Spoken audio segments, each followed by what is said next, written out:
Ashes under moonlight, the silent scream that changed a town. Long after the last dinner plate was washed and the final porch light clicked off, a hidden blaze began eating through wooden walls on Ridgepine Trail. No alarm sounded, only the muffled sobs of twin boys locked inside, their cries swallowed by smoke. Lieutenant Caleb Hart and his K-9 Valor were minutes away when the night cracked open with terror. In that moment, Everpine's carefully kept secrets blistered to the surface.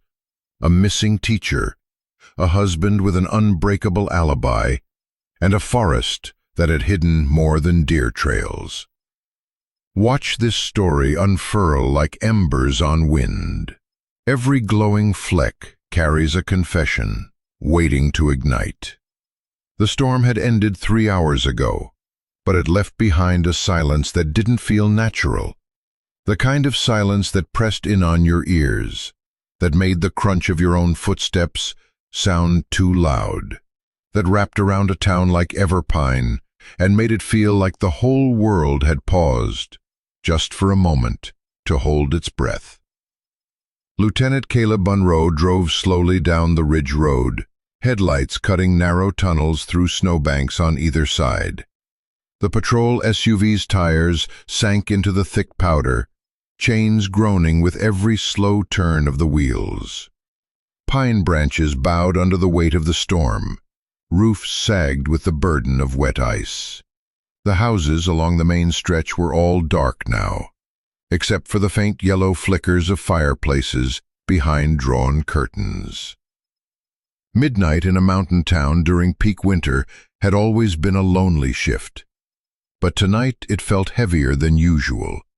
In the passenger seat sat Valor, the German Shepherd K-9 assigned to Caleb since 2 winters ago. His fur, black and tan and thick as a wolf's, bristled with fresh static from the heater vent. His posture was alert, but still, head up, ears angled just slightly left. Always listening, always noticing what Caleb didn't. Caleb glanced at him briefly. "You smell something?" Valor didn't respond. He rarely did, but his tail thumped once against the seat. Caleb smiled faintly. Didn't think so. In truth, Caleb didn't talk much at all these days, not even to Valor. He used to, back when he still wore his wedding ring and called someone on the way home, back when the house wasn't so quiet. But grief had a way of tightening your throat in ways you didn't notice until the silence started to feel normal. He drove another 100 yards, eyes on the tree line. It was Valor who moved first, his body suddenly stiffening, nose twitching. The change was subtle but immediate. His ears stood high, his jaw tightened. He turned his head toward the eastern ridge, toward the line of cabins that dotted the woods near Barrow Creek. "What is it?" he asked quietly. And then he saw it. Through the trees, just past a slope of untouched snow, a thin gray column was rising into the sky, smoke curling unnaturally in the stillness. Not chimney smoke, no fireplace glowed in that direction. This smoke was darker, hung lower, almost oily as it smeared against the moonlight. Caleb's breath caught. Without a word, he pulled to the side of the snow-covered trail and killed the engine. The sudden absence of noise made the silence scream. Valor jumped down before the door was fully open, paws landing with practiced grace on the frozen earth. He circled once, nose in the air, then looked back with a sharp bark. "Okay, buddy," Caleb muttered, already reaching for his flashlight. "Let's go." They moved fast, through thigh-high drifts, boots and paws carving a path toward the ridge. The air burned cold in Caleb's throat. He could hear nothing but his own breath and the soft panting of the dog beside him. But the smoke was getting thicker now, stronger, and with it a smell he recognized too well. Scorched wood, melted insulation, something acrid underneath, something human. They crested the ridge and found the source. A cabin tucked into the tree line was on fire. Not an inferno yet, but the flames licked hungrily at the side of the porch, curling beneath the eaves. A window shattered with a sharp pop as heat cracked the glass. Embers fluttered into the snow, hissing on contact. And in the middle of the scene, just off the path, a woman in a parka stood waving her arms wildly, screaming toward the flames. "Help! Somebody, please! The boys are inside!" Her voice was hoarse, torn at the edges. She looked 50-something, stocky, her face pale beneath a red hat soaked with snowmelt. Her eyes locked onto Caleb like he was the first real thing she'd seen all night. "They didn't come out, I got out. But my neighbor's boys. I saw them go in. They're still inside." Caleb didn't hesitate. "Valor, search." The dog bolted forward like a black arrow, disappearing through the shattered doorway without a second's pause. Caleb followed, yanking his scarf over his mouth, the heat of the fire punching him in the chest as he crossed the threshold. Inside was chaos. Flames had devoured the far wall already, creeping along the ceiling beams like bright orange claws. Smoke choked the hallway. The floorboards groaned beneath Caleb's boots. He stayed low, one hand on the ground, the other on his flashlight, calling out into the thick heat, "Valor!" A bark answered him, sharp, rhythmic, the signal they'd trained for. Found something. He crawled forward, heart hammering toward the kitchen. And there, beneath a wooden table now scorched black along the legs, two small shapes huddled together. Twin boys, maybe 5 or 6, arms wrapped around each other, pajamas smeared with ash. One was shivering violently, eyes wide, moving. Caleb didn't think. He dropped the flashlight, crawled under the table, and scooped them into his arms. "We've got you," he said mostly to himself. "We've got you now." But just before he turned, something pulled him back. Valor. The dog stood stiff near the kitchen counter, nose hovering over a blackened streak along the floor. His body language had changed, ears flat, tail low, growling, not at a person, but at a smell. Caleb followed the line of his snout and saw it, a melted gas can, curled like a dead beetle near the baseboard. Even through the smoke, he could smell it now. Gasoline. This wasn't just a fire, it was a message, and they were lucky to have read it before it was too late. The fire cracked like bones under weight. By the time Caleb reached the clearing, the heat hit him before the light did, a wave that felt like standing too close to a furnace with no way out. The flames were climbing, wild and furious, licking up the side of a modest pinewood cabin as if hungry for the rafters. Fire moved differently in the snow, almost crueler, more alive, its glow flickering against the drifts like something unnatural. The snow beneath the porch had already begun to melt into black slush. Smoke poured out of the broken windows, thick and alive, curling against the branches above as if trying to choke the moon. And standing in the center of it all was the neighbor, the woman from earlier, her arms flailing toward the blaze, parka flapping as she screamed. "They're in there," she cried. "I saw them go in, both of them. I couldn't get them out." Caleb rushed to her side. "Slow down. Who?" "The twins, the Langston boys, Aiden and Micah. They went in earlier. I thought it was just for a few minutes. I thought their dad." She stopped, breath hitching, voice fraying at the edges. "I got out when the kitchen exploded, but I didn't see them come out. I didn't see them." That was all Caleb needed. He turned toward the door, already half off its hinges and hanging open like a broken jaw. "Valor, go." The command cracked the air, and the dog was gone in a flash, charging up the porch and into the thick smoke without hesitation. His black-tan body vanished into the flicker of orange, like a shadow swallowed by flame. Caleb yanked a scarf from his belt and wrapped it tight across his mouth, the fabric rough against his skin but necessary.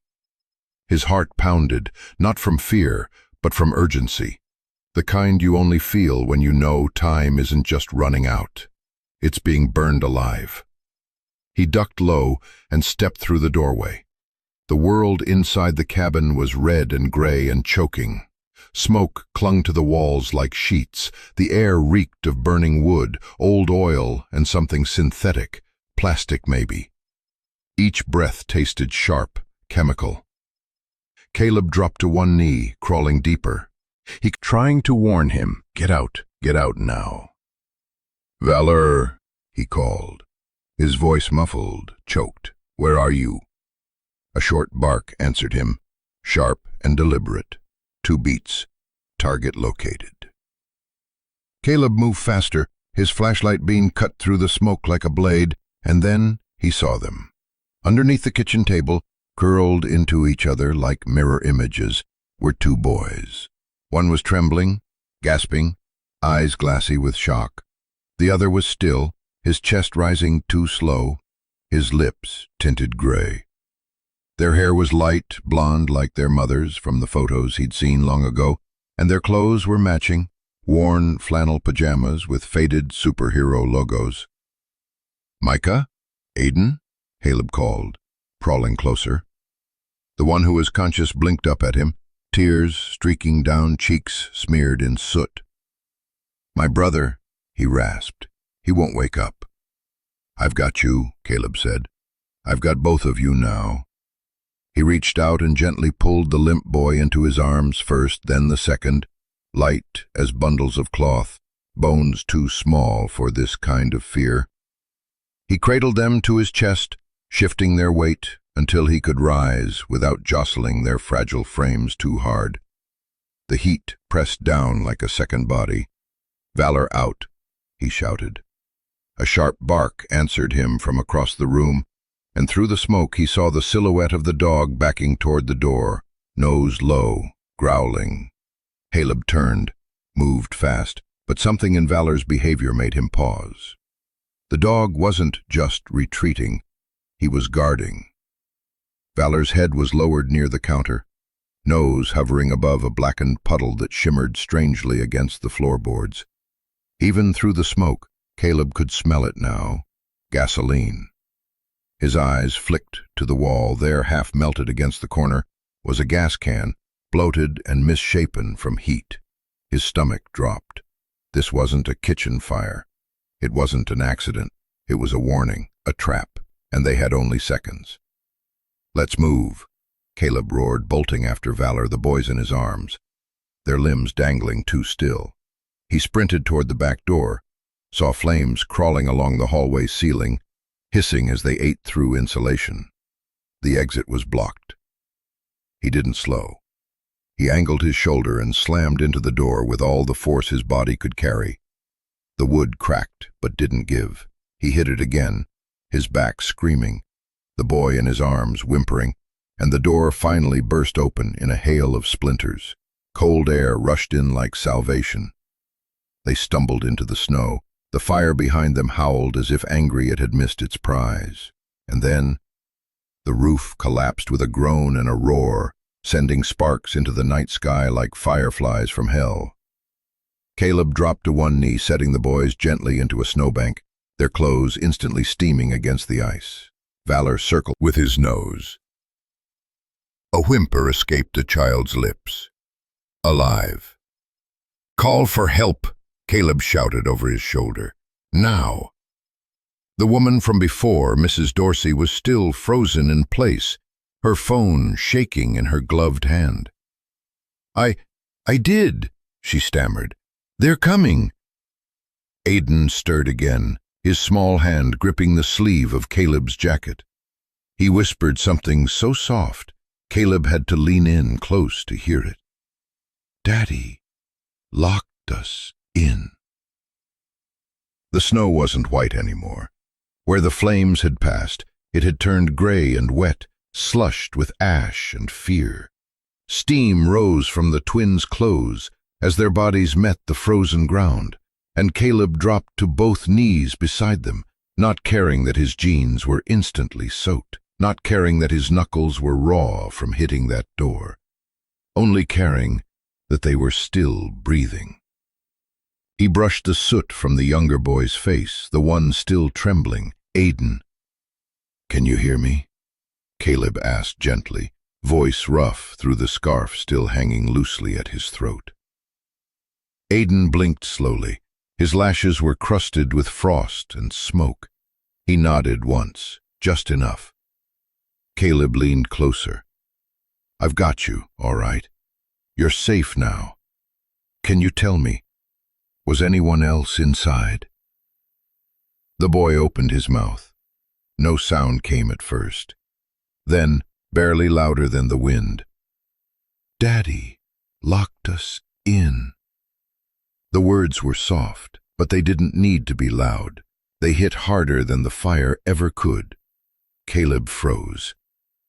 He didn't say anything right away, just placed a steadying hand on Aiden's shoulder and turned slightly, eyes drifting back toward the shattered cabin, where what remained of the roof had collapsed in a final smoldering exhale. Smoke curled into the stars, thick and heavy, dragging with it more than just oxygen. It carried questions. Questions no child should ever be forced to answer. Behind him, Valor stood rigid, tail unmoving, ears tilted toward the wreckage. He hadn't sat down since they got out, not once, not even to catch his breath. Caleb reached for his radio. "Dispatch, this is Monroe. We have 2 miners pulled from a structure fire at Ridgepine Trail, both semi-conscious. I need EMS on site. Repeat, emergency medical support. Also requesting immediate fire investigation backup." The static crackled back. "Copy, Lieutenant. Paramedics en route. ETA 6 minutes. Mrs. Dorsey was still standing by the snowmobile, tears freezing on her cheeks, hands cupped around her phone like it was a lifeline. Caleb waved her closer. "Help me keep them warm. Grab whatever blankets you've got." She nodded and disappeared toward the rear storage hatch, boots slipping in the churned-up snow. "Bark." Caleb turned. The dog wasn't looking at the boys anymore. He was facing the cabin again, body tense, head low, like a pointer mid-stalk. "Easy," Caleb muttered, but Valor didn't move. Instead, he stepped forward, back toward the wreckage. He crossed the blackened porch and sniffed at a spot just past the doorframe, where remnants of a wall still smoldered in ember-lined ruin. "Valor, heel!" Caleb called, standing slowly. But the dog didn't return. He hovered near the remains of the kitchen, and then he pawed at the ground, once, twice, then stopped and stared. Caleb's chest tightened. He walked carefully toward him, heat still radiating from the wreck, but less now. The flames were dying, but the scent wasn't. Not just smoke. Gasoline. The air was laced with it, coating the floor like spilled varnish. Mixed with the snow, it left a greasy film that caught the moonlight in sharp, slick streaks. Then he saw it. Half-melted, twisted near the back wall. A gas can. Its plastic sides blistered like old skin, its cap burned off, the mouth black with char. It hadn't exploded. It had been placed. Deliberate. And nearby, scorched footprints. Not boot prints from firemen. They were smaller, shallower, almost barefoot. Caleb bent down and touched one edge with his glove, still warm. His stomach turned. He looked up at Valor, who stood motionless, only his breathing visible in the cold night. "You found it, didn't you?" Caleb whispered. Valor flicked one ear, but didn't look away. It was intentional. The fire, the boys being locked in, and from the moment that gas can hit the floor, it had all been about erasing something, or someone. Caleb backed away, heart beating, not from exertion now, but from dread. Because the truth wasn't just smoldering in the cabin anymore. It was sitting in the snow, wrapped in his jacket, shivering in silence. And it had a name: Aidan, Micah, Evelyn Langston. And someone had tried to make sure none of them could ever speak again. The sirens began to rise in the distance, whining through the stillness like the world was finally catching up. Caleb turned toward them, blinking against the bitter cold, and signaled with his flashlight once. But in the pit of his chest, something told him this fire wasn't the end. It was just the beginning. The fluorescent lights in Everpine General Hospital buzzed softly, too soft to cover the kind of silence that settled in room 212. It was stillness of their eyes, not their limbs, that haunted the nurses most. Caleb Monroe stood near the foot of the beds, arms folded, boots muddy from the fire still drying by the door. His uniform smelled faintly of smoke and melted insulation. But he hadn't left, not once. Neither had Valor. The dog sat between the two beds, legs tucked neatly beneath him, back straight, eyes alert. He wasn't asleep. He wasn't resting. He was watching like a soldier guarding his post. Every time a staff member entered, especially a male doctor or orderly, his ears would flick and his gaze would lock on their hands. A nurse had tried to move him once. He'd let out a low growl, not menacing, just firm, like a warning. Not now. No one had asked again. The boys hadn't spoken since they arrived, not one word, not even when they'd been bathed, bandaged, or when their vitals were taken. Their silence wasn't defiant. It was vacant, like something had been hollowed out. Caleb had seen this before, in soldiers, in survivors, in himself. He stepped closer, his voice a whisper. "Aidan, Micah, it's okay." No reaction. Aidan blinked once, that was all. A nurse passed behind him, clipboard in hand. Caleb turned slightly, recognizing the face. Nurse Adina Wells, mid-40s, warm but blunt. She gave him a nod. "They're stable," she said softly. "Some smoke inhalation, minor burns, but emotionally it's hard to say." He nodded. "They haven't asked for anyone?" "No," she replied. "Not their father, not their mother, nothing." Caleb looked back at them. "Evelyn Langston? She still hasn't been located?" Adina shook her head. "Still marked as missing. No official report filed since she disappeared, but I remember her. She used to teach second grade. Bright scarves, gentle voice. She always gave the kids homemade bookmarks." "She's their mom?" Caleb asked. "Yes." A pause. "And she loved them. You could see it in the way she looked at them at school pickup. Never rushed, always knelt down, always eye contact." Caleb's jaw tightened. Something happened to her. Adina didn't argue. The door clicked shut behind her, leaving them alone again. The machines beeped in rhythm. Outside, snow tapped lightly against the window pane, soft and persistent. Then, movement. Aidan's hand, slow and cautious, reached toward the edge of the bed, toward a bundle of cloth placed gently by his side. A burnt backpack. It was half melted, the straps singed, the zipper partially fused shut. Caleb hadn't noticed it before, but it must have been clutched to the boy's chest when they'd carried him out. Somehow, through the smoke and chaos, he hadn't let go. Aidan now gripped it again, something without sound. "This is all I have left." Valor noticed too. He turned his head and gently nosed the edge of the blanket toward Aidan's side, tucking it around him tighter. The boy didn't flinch, didn't pull away. Instead, he leaned into the pressure.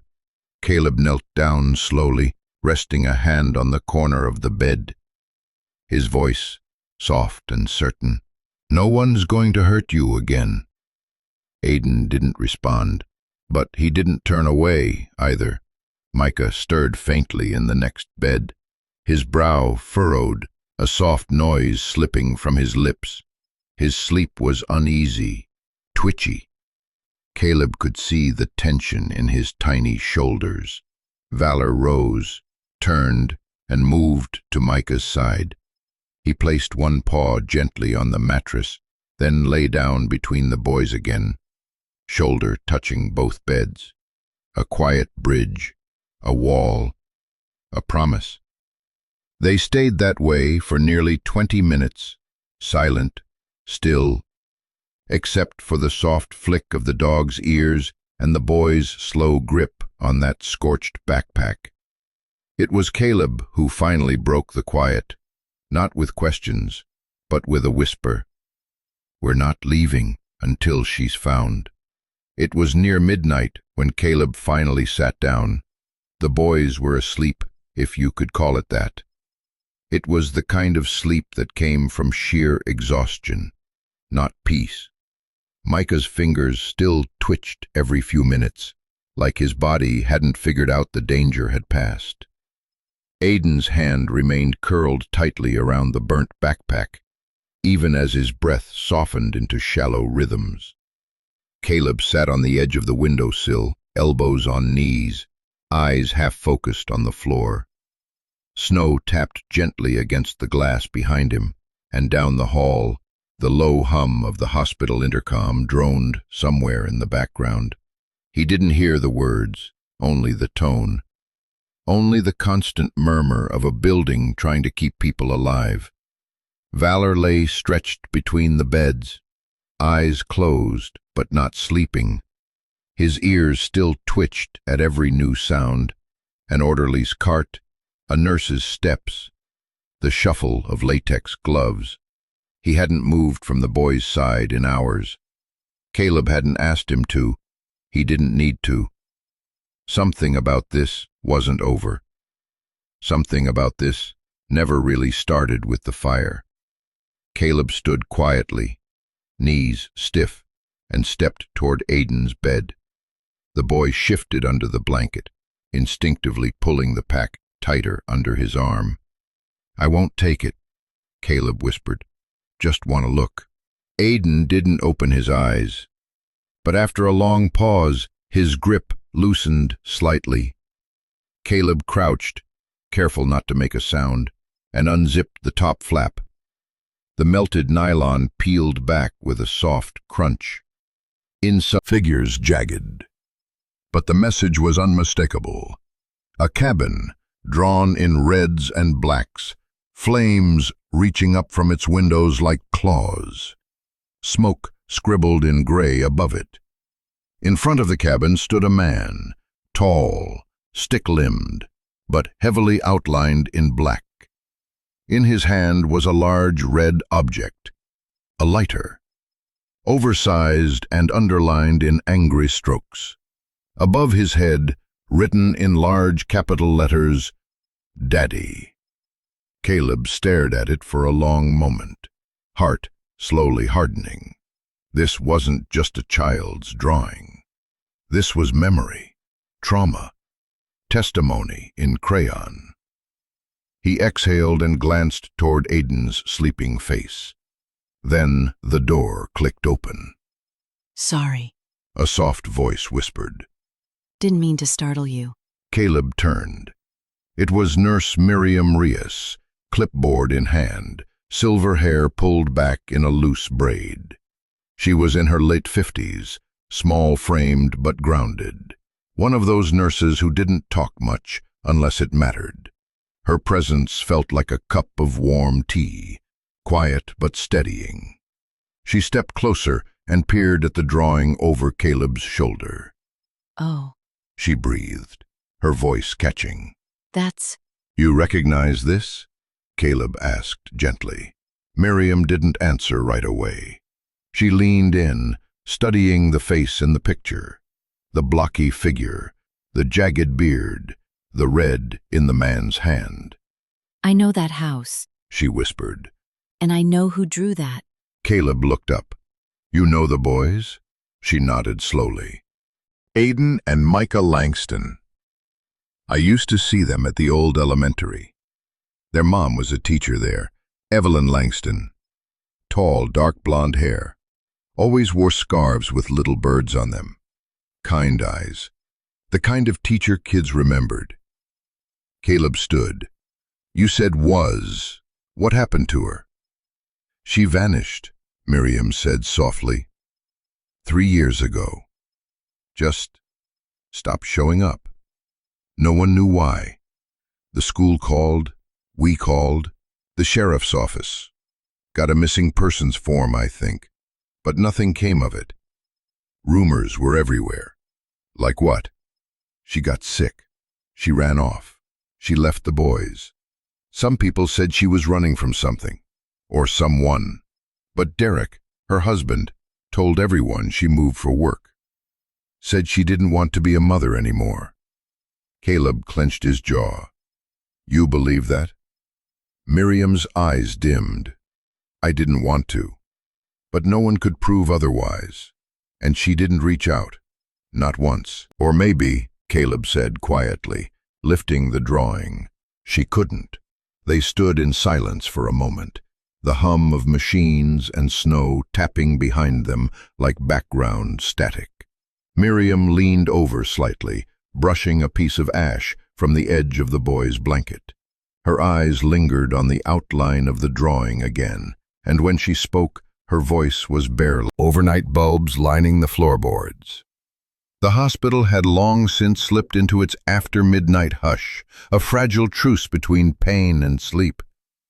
Caleb stepped out to clear his head, the crayon drawing still folded in his pocket, like a truth too sharp to look at twice.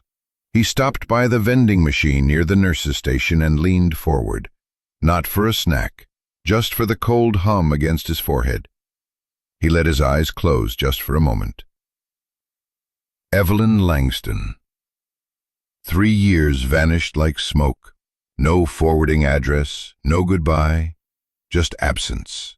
And a husband left behind to tell whatever version of the truth suited him. Caleb had seen men like Derek Langston before. Controlled the story, controlled the silence, and if that didn't work, controlled the fear. He pulled the drawing from his coat again. The lighter. The flames. The name written in capital letters like a sentence. Daddy. He didn't hear the footsteps behind him. Not until a small voice cracked through the stillness. Officer? Caleb turned. Aiden stood in the hallway, tiny feet bare on cold tile, hospital gown too big on his frame. His cheeks were flushed, eyes glassy, clutching the burnt backpack to his chest like it was a shield. Caleb moved gently toward him. Hey, buddy, you should be in bed. Aiden didn't answer. He looked down at the floor, then back up again. Can I show you something? Caleb nodded and knelt. Of course. The boy reached into his backpack, fumbled for a moment, then pulled out a second drawing. This one less damaged, but older, wrinkled, folded and refolded so many times the edges had begun to fray. It showed a woman, long scarf, big smile, 2 stick-figure boys holding her hands, a label scrawled in blue crayon beneath her feet, Mommy. Caleb studied it. She looks kind. Aiden's voice came in a whisper. She smelled like cookies and books. Caleb nodded. I bet she did. Then Aiden's expression shifted. Something dark flashed behind those tired eyes. His bottom lip trembled. But he said she was bad. Caleb stilled. Aiden looked down at the floor again. He said she wanted to leave, and bad people don't get to stay. The next words were quieter than breath. He said, Mommy was gone now. The silence after that felt endless. Caleb couldn't find his voice right away. Because in that moment, something inside him, something old and cold, reared its head. Something he thought he'd buried the day he buried his wife. The way grief is sometimes not loud but precise, surgical, cutting right where you've healed the slowest. He placed a hand gently on Aiden's shoulder. Your mom didn't leave because she didn't love. Gently back down the hall, Valor now padding beside them without a sound. When they reached the doorway of room 212, Caleb knelt again. Do you want me to sit with you until you fall asleep? Aiden shook his head. Can Valor stay? Caleb smiled. He never left. The boy crawled back under his blanket. Valor circled once between the beds, then curled against the frame, chin resting gently against the metal bar. As Caleb tucked the blanket in around Aiden, he whispered one last thing. I promise I'll find your mom. Aiden looked at him through lashes sticky with sleep. You believe she's still out there? Caleb hesitated only a second. I do now. The filing room at the Everpine County Sheriff's Department smelled like time. Not dust exactly, but old paper and fading ink. A scent that clung to forgotten stories, the kind people stopped telling when no one listened. It was past 7 a.m., the sun still climbing, but Lieutenant Caleb Monroe was already 2 cups of bad coffee deep, sleeves rolled up, jaw set.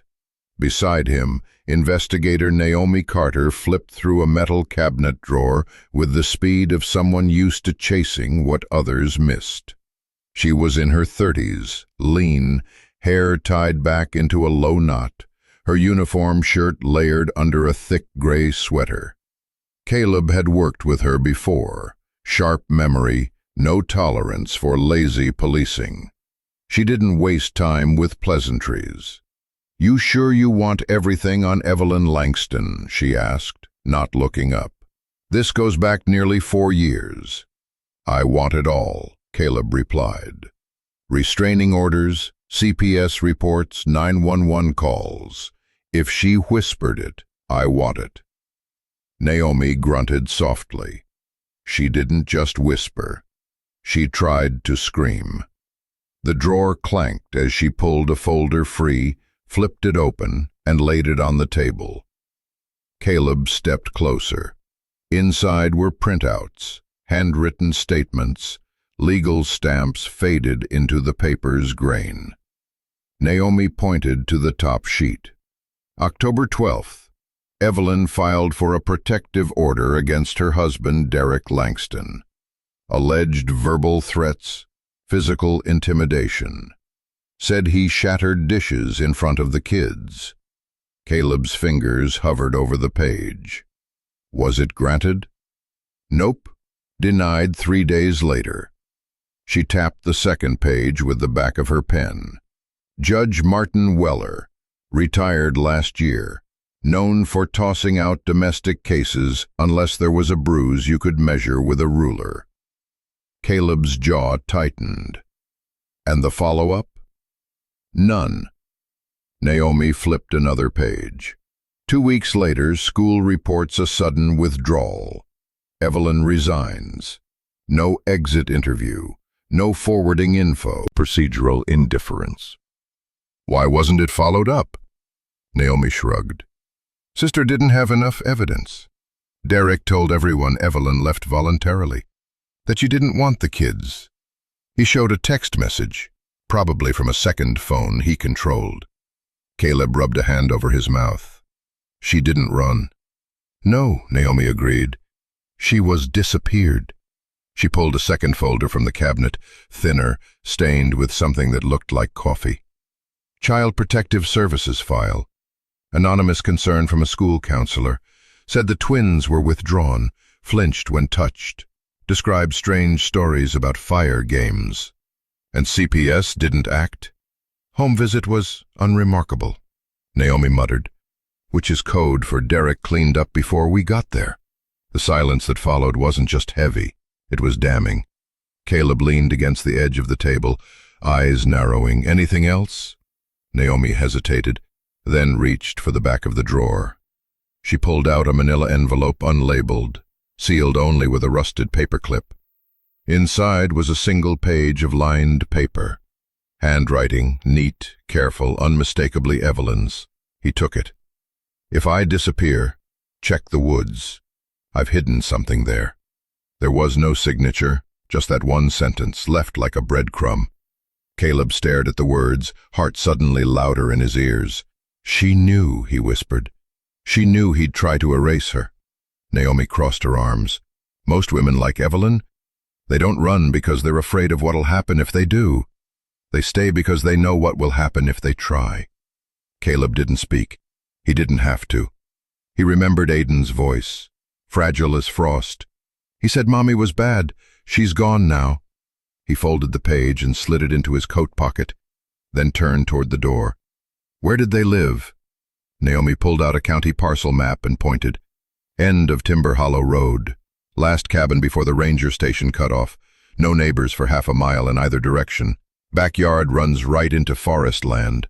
Old trails, no cell coverage. Perfect place to vanish someone, Caleb murmured. He didn't wait for a reply, he was already walking. As he passed the front desk, Naomi called after him, Want backup? He paused. Then, I already have it.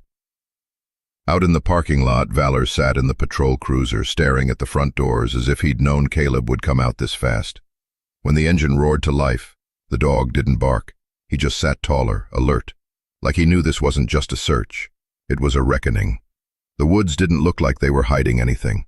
From the ridge overlooking Timber Hollow, it was just a sea of white and bark, trees rising like ribs out of the snow, bare-limbed and still, their shadows stretching long in the pale morning light. No movement, no footprints, just silence layered over silence. But Caleb. Monroe wasn't fooled. He stood beside the cruiser, map stretched across the hood, wind tugging at the corners. His gloved fingers pinned the paper down, tracing the faint red outline of old ranger trails. The cabin where the fires started was marked with a blue X. The sheriff's parcel records showed it backed directly into over 40 acres of protected land, steep, forested, and mostly untraveled since the ranger station had been shut down 5 years ago. The paper in his coat pocket felt heavier than its weight. If I disappear, check the woods. Caleb had reread that line 10 times since he left the station. There was nothing fancy about it, no plea, no drama, just 5 words that didn't ask for rescue. They predicted what might be needed after she was already gone. He turned and looked down at Valor, who stood at the tree line, head low, sniffing the wind. Snow dusted the shepherd's back like ash, but he didn't shake it off. He was locked in, focused, waiting for the signal. Caleb folded the map, slid it back into his coat, and walked toward him. All right, buddy, he said quietly. Let's find her voice. They moved slowly at first, boots and paws crunching through the crusted snow. Caleb kept low, eyes sweeping the terrain, looking not for something obvious, but something out of place. A snapped branch, a stone disturbed. The woods weren't deep here, but they were tight, and every 10 feet swallowed sound like water. After 15 minutes, Valor stopped, his tail stilled. His nose hovered over a patch of ground near a split cedar tree. Caleb approached. At first it looked like nothing, just a divot in the snow. But then he saw it. The faint outline of a boot print, half frozen, long since softened by snowfall, and beside it a second one, smaller, a child's maybe, days old, maybe more. Good boy, Caleb murmured. He crouched beside the prints, brushing snow gently away with his hand. They weren't heading toward town, they were heading deeper. For the next quarter mile, Valor followed the scent with silent purpose, weaving between trees like he'd done this before, which he had, too many times, finding things no one wanted to be found, buried things. Then he slowed again, just before the edge of a small ravine. His body stiffened, ears twitching. What is it? Caleb asked, scanning the ground. Valor didn't bark. He pawed. Just once, at the base of an old pine, partially concealed under a tangle of roots and frost-crusted brush. Something caught the light. A corner of wood, jagged and worn. Caleb cleared the snow carefully. A box, maybe the size of a shoebox. Hand-carved, edges chipped. No lock, but initials were etched into the lid, in faded, a juice box. The other wearing a cape made from a towel. The happiness in her eyes felt real, not posed, not pretend. Next to the photo, a stack of receipts, groceries, baby shoes, one from a women's shelter in Billings, and finally, a notebook. The cover was soft, weather-worn, a red ribbon tied it shut. Caleb hesitated, then undid the knot. Inside, Evelyn's handwriting, neat, curved, but the first line was what stopped him cold. This is not a diary. It's a record, in case I'm not believed. Page after page, notes, dates, incidents. One entry read, "He told me I needed permission to see my own sister. When I refused, he locked me in the cellar and turned off the light. I could hear the boys crying upstairs. I think he made them listen on purpose." Another, "I've hidden this box where only someone looking for me will find it. If you're reading this, I hope you believe me. I hope you help my boys. Please don't let them think I left them willingly." Caleb sat back on his heels, the cold seeping through his uniform, but he didn't move. The box wasn't just evidence. It was a witness. A voice buried under snow and fear and silence. And it had waited 3 long years to be heard. He looked over at Valor, who now sat quietly, eyes watching his every breath. "We're not looking for a runaway," Caleb said quietly. Valor's ears twitched. "We're looking for someone who never stopped fighting." The ruins of the cabin looked smaller by daylight. What once stood as a 2-bedroom home at the edge of Timber Hollow was now a collapsed frame of charcoal and memory. Wind whispered through blackened beams. Ash flaked off the remaining rafters like snow. The scent of fire still lingered, clinging to the damp morning air, not fresh anymore, but settled, like a wound in scabbed silence. Caleb stood at the perimeter tape, boots crunching over brittle ice. Behind him, frost-covered grass bent under Valor's steady paws. The German shepherd moved ahead without command, nose close to the ground, tail stiff, not urgent, but deliberate. He wasn't looking for someone alive. He was looking for something forgotten. Caleb stepped over a shattered window frame and into what was once the front room. Charred furniture was now only shapes. The walls that hadn't fallen leaned inward, like they were ashamed to still be standing. He crouched near the hearth, what was left of it, and ran his gloved hand across the ash. In the stillness, he could hear it, the echo of children's laughter that should have lived here, echoes that had been replaced with smoke. He stood again and scanned the area, ringing in his head, "If I disappear, check the woods." They moved past the property's edge, into the undergrowth. Snow thinned beneath the pines, giving way to patches of frozen moss and roots like twisted fingers, reaching for the light. Then Valor stopped. Not sudden, not dramatic, just that quiet, certain stillness he always showed when instinct told him something had meaning. He lowered his head and let out a faint huff of breath through his nose. Then, with one paw, began scratching at the base of an old maple tree. Caleb stepped forward slowly. "What do you smell, huh?" He crouched beside him and began clearing the area, careful, slow. The soil was hard, mixed with ice but shallow. After a few minutes of work, something flat and wooden peeked through the dirt. A box, about the size of a shoebox. Old but intact, the lid carved with faint initials, E.L. His throat tightened. He brushed off the last of the soil, heart pounding. The box creaked open with a reluctant sigh, hinges half rusted but not broken. Inside was a journal, thick, weathered, bound in faded navy leather, its corners softened by time and moisture. A red ribbon still tied it shut. There were other things too. A worn photograph, Evelyn sitting in the grass, a baby boy on each knee, all three smiling, like they hadn't learned the meaning of the word escape yet. A ticket stub from a county fair, a receipt from a shelter in Missoula, a loose page torn from a school planner on which Evelyn had written in block letters, "If this is found, it means I didn't make it out in time." Caleb's hands were steady, but his chest felt tight. He untied the ribbon and opened the journal. The first page, "This is not for therapy, this is for the truth." Each entry was dated, each paragraph measured. Evelyn hadn't written like someone rambling in fear. She had written like someone who knew no one would believe her unless the story came with structure. He doesn't hit where it shows. He throws things near me. He slams doors until the boys flinch.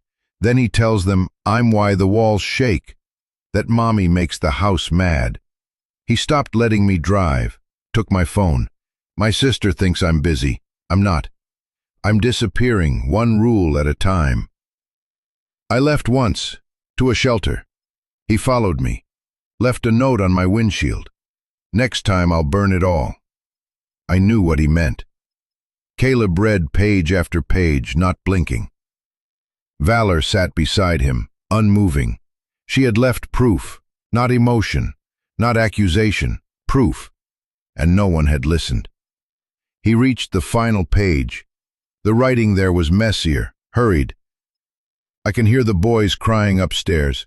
He's locked me down here again. No light. I think this is the last time. If you're reading this, branches catching slivers of weak sun.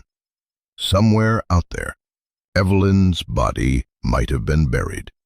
Or maybe she was still running, still hiding in silence. He stood slowly, brushing snow from his knees. Valor watched him, tail twitching once. Caleb slid the journal into a sealed evidence bag and tucked it beneath his coat. "No more hiding," he whispered. "Not for her, not for the boys."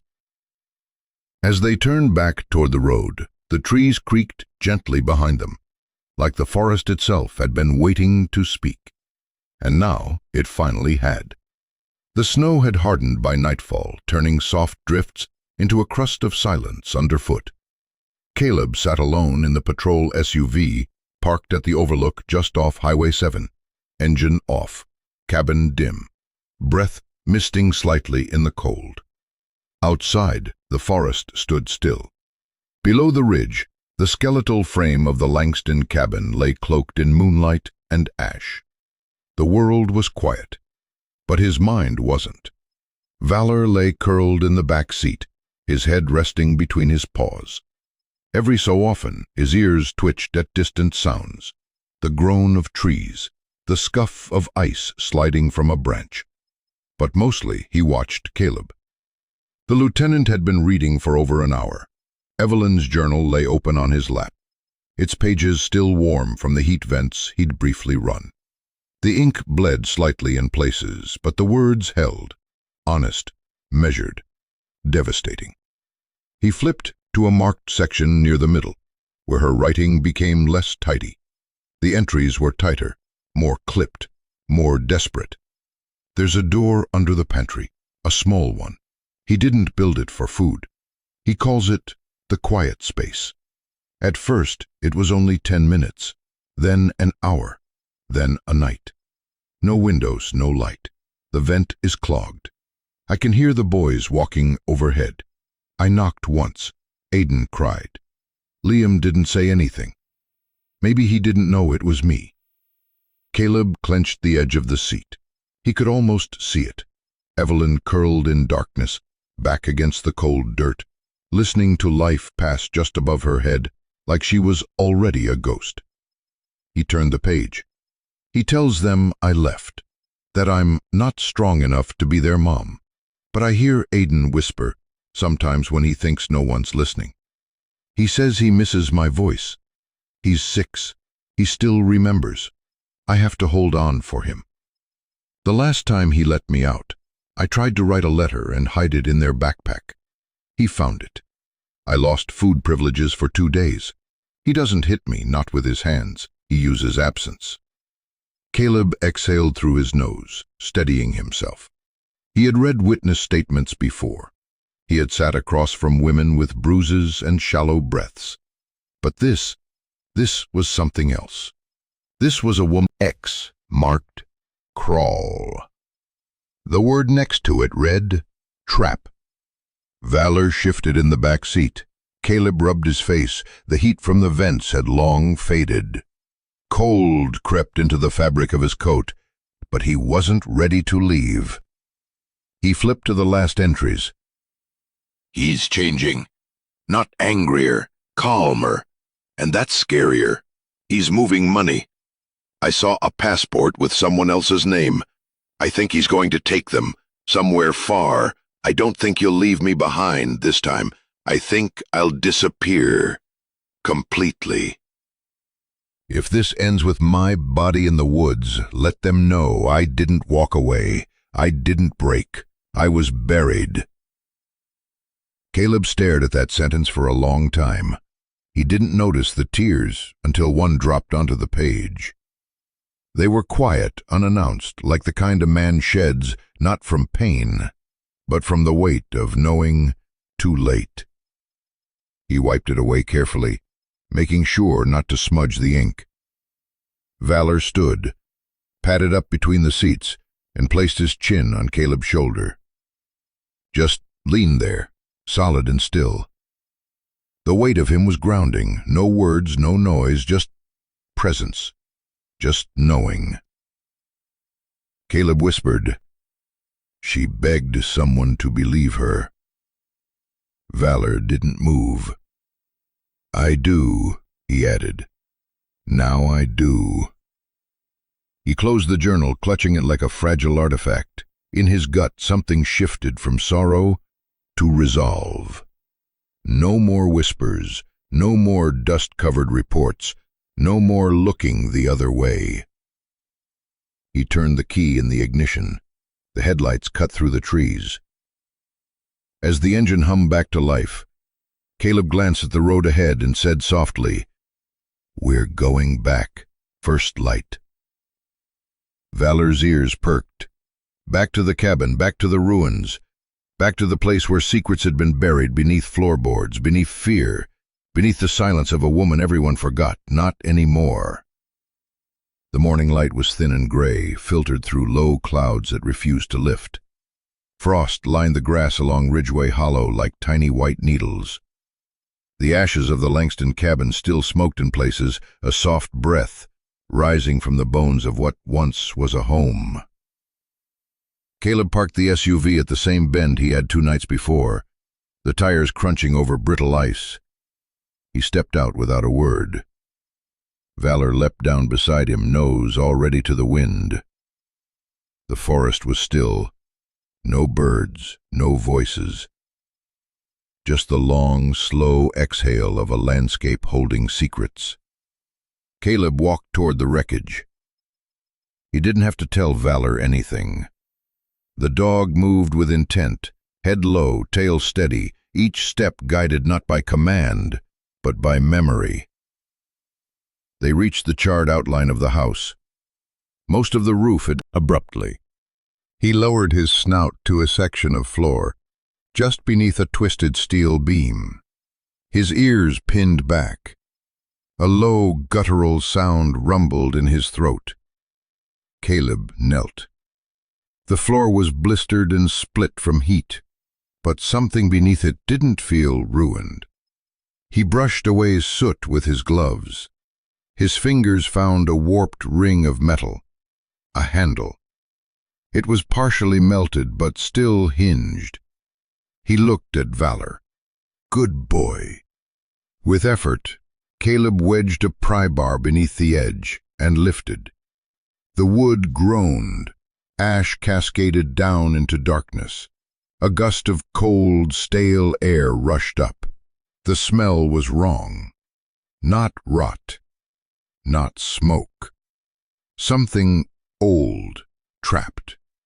He clicked on his flashlight and aimed it into the crawl space. It wasn't deep, maybe 4 feet down, but it was enclosed on all sides with cement. Walls reinforced. No insulation, no vents. Just 4 walls and a ceiling of wood slats, darkened by age and smoke. It was real. Evelyn hadn't imagined it. Caleb lowered himself carefully. Valor stayed above, watching with alert eyes. The floor below was padded with a thin foam mat, the kind used in basements. Mold had crept along the edges. In the far corner, partially shielded by a collapsed board, was a tattered blanket and something else. A journal. Different from the one Caleb had found. This one was older, water-damaged, burnt at the edges. He opened it slowly. The first page was blank. Then came 3 words. He knows now. Caleb's breath caught. He turned the next page.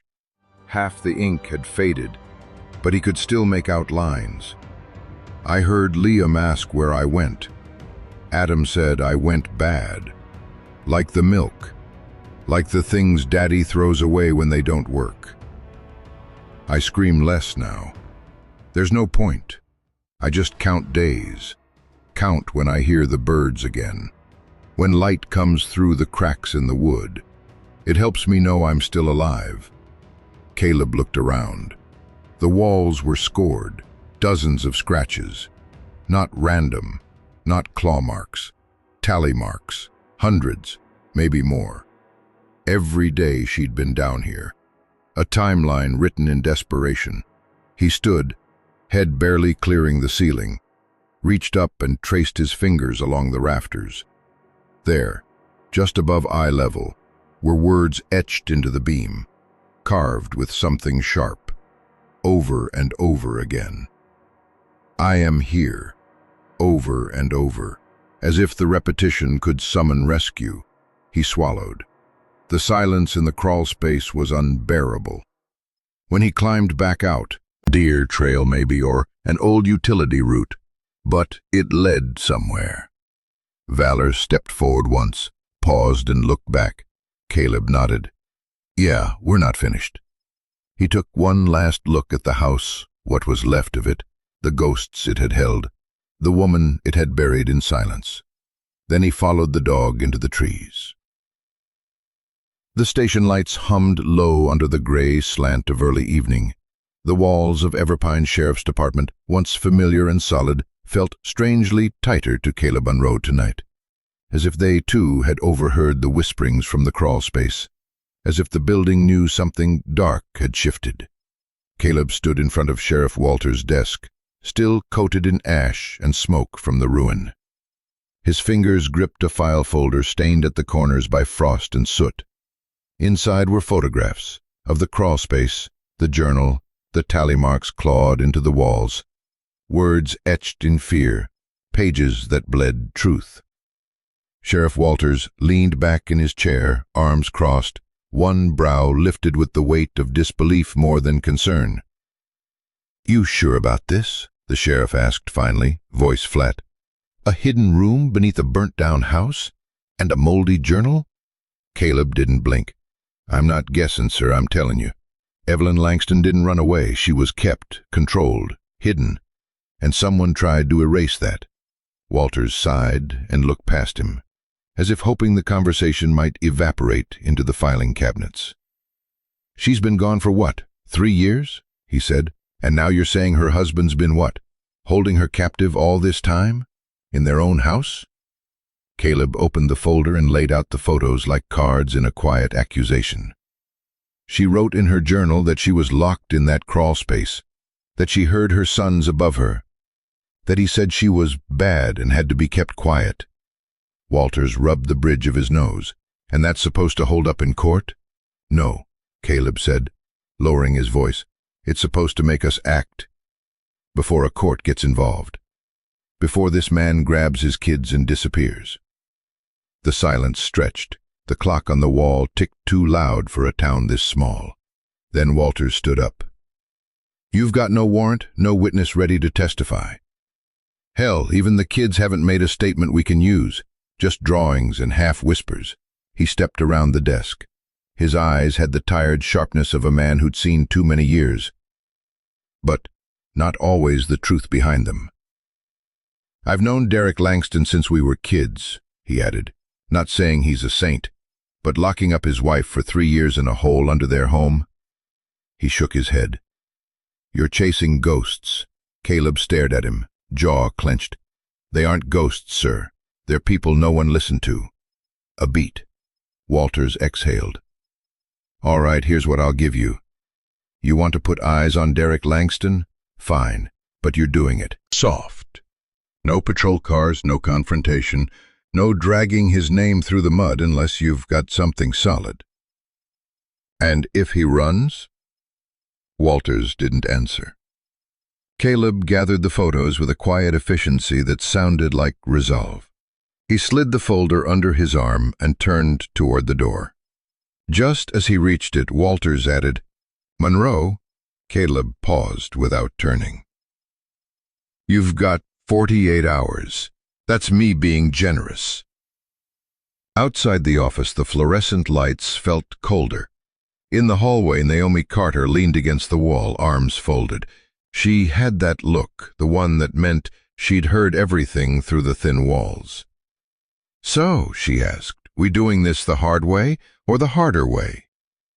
Caleb gave a humorless half-smile. Guess we're doing it quietly. Naomi pushed off the wall. I'll start tracking his bank and mobile data. If he's preparing to leave town, there'll be a trail. Thanks, he said. And Monroe, she added, lowering her voice. If you're right, and he's trying to run, he won't just take the boys. Caleb's hand tightened around the folder. I know. He stepped outside into the freezing dark, where Valor sat waiting beside the truck, his breath misting in the air. Caleb knelt and looked him in the eye. I know he's still out there, bud, and I know you can find him if we need to. The dog didn't blink, just pressed his head gently into Caleb's chest, the way he did when words fell short. The snow had crusted over, icy now in the morning light. Thin cracks spidered along the windshield of Caleb's cruiser like tension lines on glass, but he barely noticed.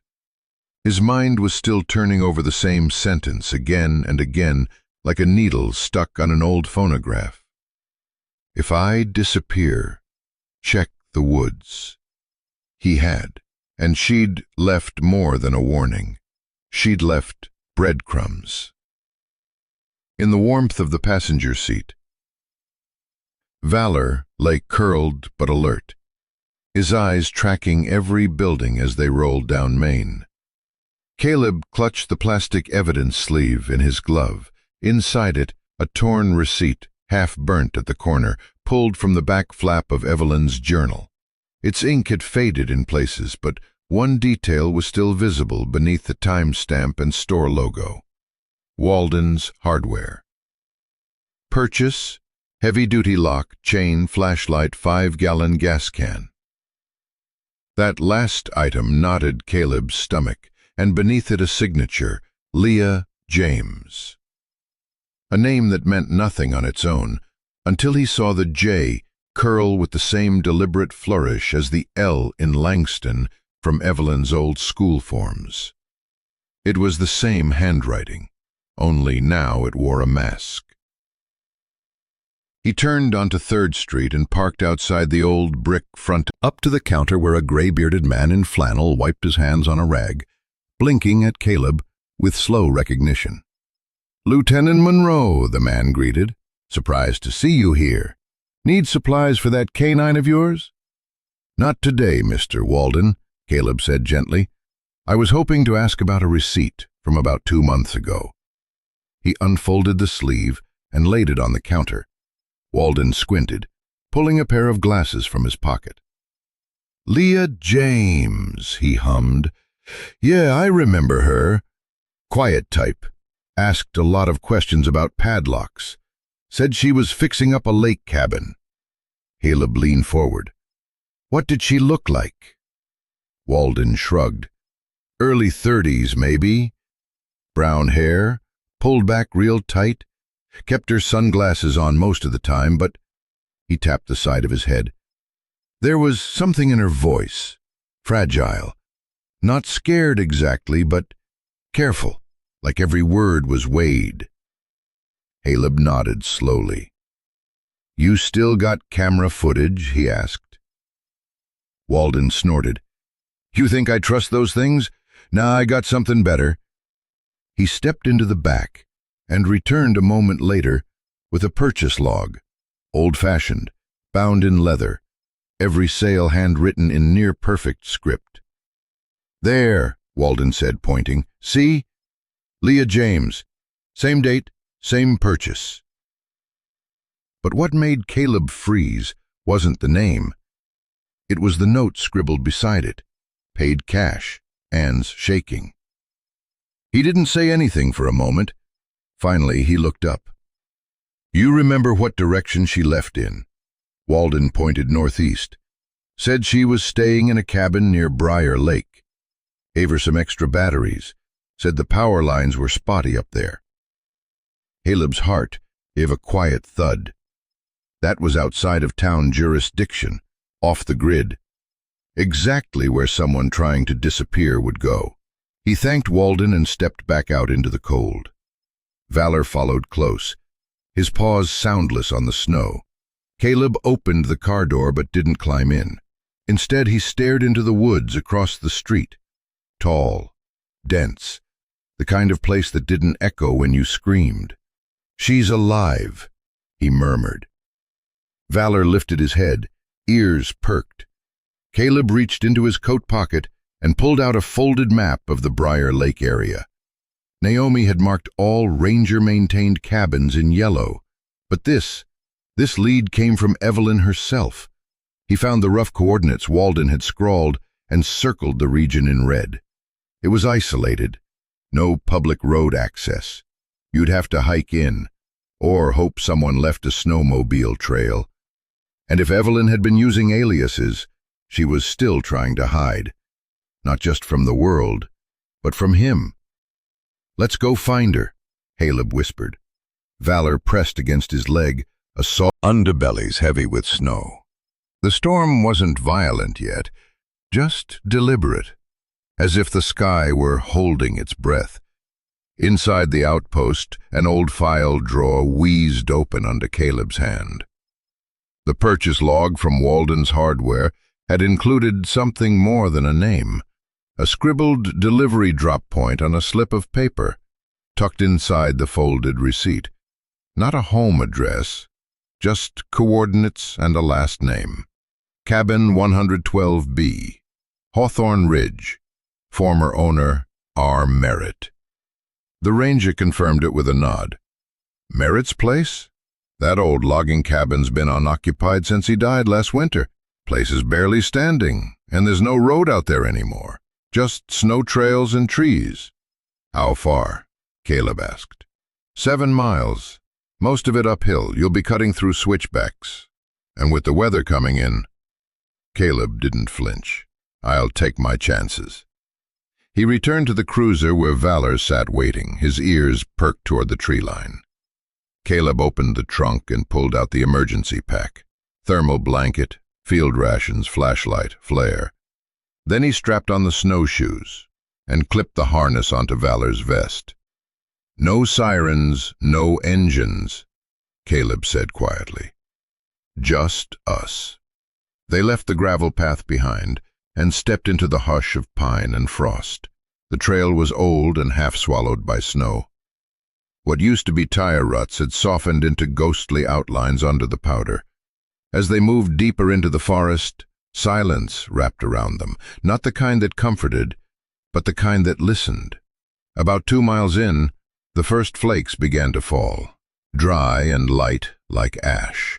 Valor was focused, nose low, ears high. Every so often he would stop, lift his head and scan the air.